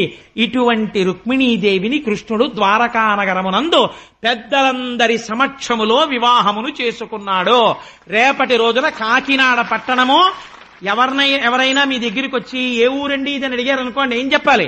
ద్వారకా అని చెప్పాలి. మనందరం ద్వారకావాసులం. అంతమంది ద్వారకావాసుల సమక్షంలో అదిగో వేదిక సిద్ధమైపోతోంది. మీకు శుభలేఖలు ఇచ్చేశారు, పెళ్లివారందరూ వచ్చేశారు, అగ్నిజ్యోతనుడు వచ్చేస్తారు. అనగా ఆదిలక్ష్మి అయిన రుక్మిణితోడ క్రీడ సల్పుచున్న కృష్ణ చూచి పట్టణంబులోని ప్రజలుల్లసిల్లిరి ప్రీతులగుచు ముక్త భీతులగుచు. అనగా ఆదిలక్ష్మి అయిన రుక్మిణితోడా, ఆ శ్రీ మహాలక్ష్మియే రుక్మిణీదేవి. ఆవిడ పక్కన కృష్ణుడు కూర్చుంటే ఆవిడ మన మొరలు వినిపిస్తుంది, దయాశాలి అయి మనల్ని రక్షిస్తుంది. ఇంకా మనకేం కావాలి? మన అందరం భయాలు వదిలిపెట్టి పరమ సంతోషముగా ఉండవచ్చు. ఇవాళ మీరు చెవులతో ఏది విన్నారో దాన్ని రేపు కన్నులతో జుర్రబోతున్నారు. శ్రీముద్రాంకిత గోవింద కష్ట నివారణ గోవింద గోవింద హరి గోవింద గోకుల నందన గోవింద వజ్రమకుటధర గోవింద గోవింద హరి గోవింద గోకుల నందన గోవింద వరాహమూర్తివి గోవింద గోవింద హరి గోవింద గోకుల నందన గోవింద పాప వినాశక గోవింద గోవింద హరి గోవింద గోకుల నందన గోవింద పాహి మురారే గోవింద గోవింద హరి గోవింద గోకుల నందన గోవింద లక్ష్మణగ్రజ గోవింద గోవింద హరి గోవింద గోకుల నందన గోవింద లక్ష్మీవల్లభ గోవింద గోవింద హరి గోవింద గోకుల నందన గోవింద వసుదేవతనయ గోవింద గోకుల నందన గోవింద దినకర తేజ గోవింద గోవింద హరి గోవింద గోకుల నందన గోవింద పద్మావతి ప్రియ గోవింద గోవింద హరి గోవింద గోకుల నందన గోవింద ప్రసన్నమూర్తి గోవింద గోవింద హరి గోవింద గోకుల నందన గోవింద నిత్య శుభప్రద గోవింద గోవింద హరి గోవింద గోకుల నందన గోవింద అఖిల లోకేశ గోవింద గోవింద హరి గోవింద గోకుల నందన గోవింద పరమదయాళో గోవింద గోవింద హరి గోవింద గోకుల నందన గోవింద శ్రీనివాస గోవింద గోవింద హరి గోవింద గోకుల నందన గోవింద శ్రీ వెంకటేశ గోవింద గోవింద హరి గోవింద గోకుల నందన గోవింద శివ శివ కరుణాబ్ధే శ్రీ మహాదేవ శంభో సర్వం శ్రీ ఉమామహేశ్వర పరబ్రహ్మార్పణమస్తు స్వస్తి.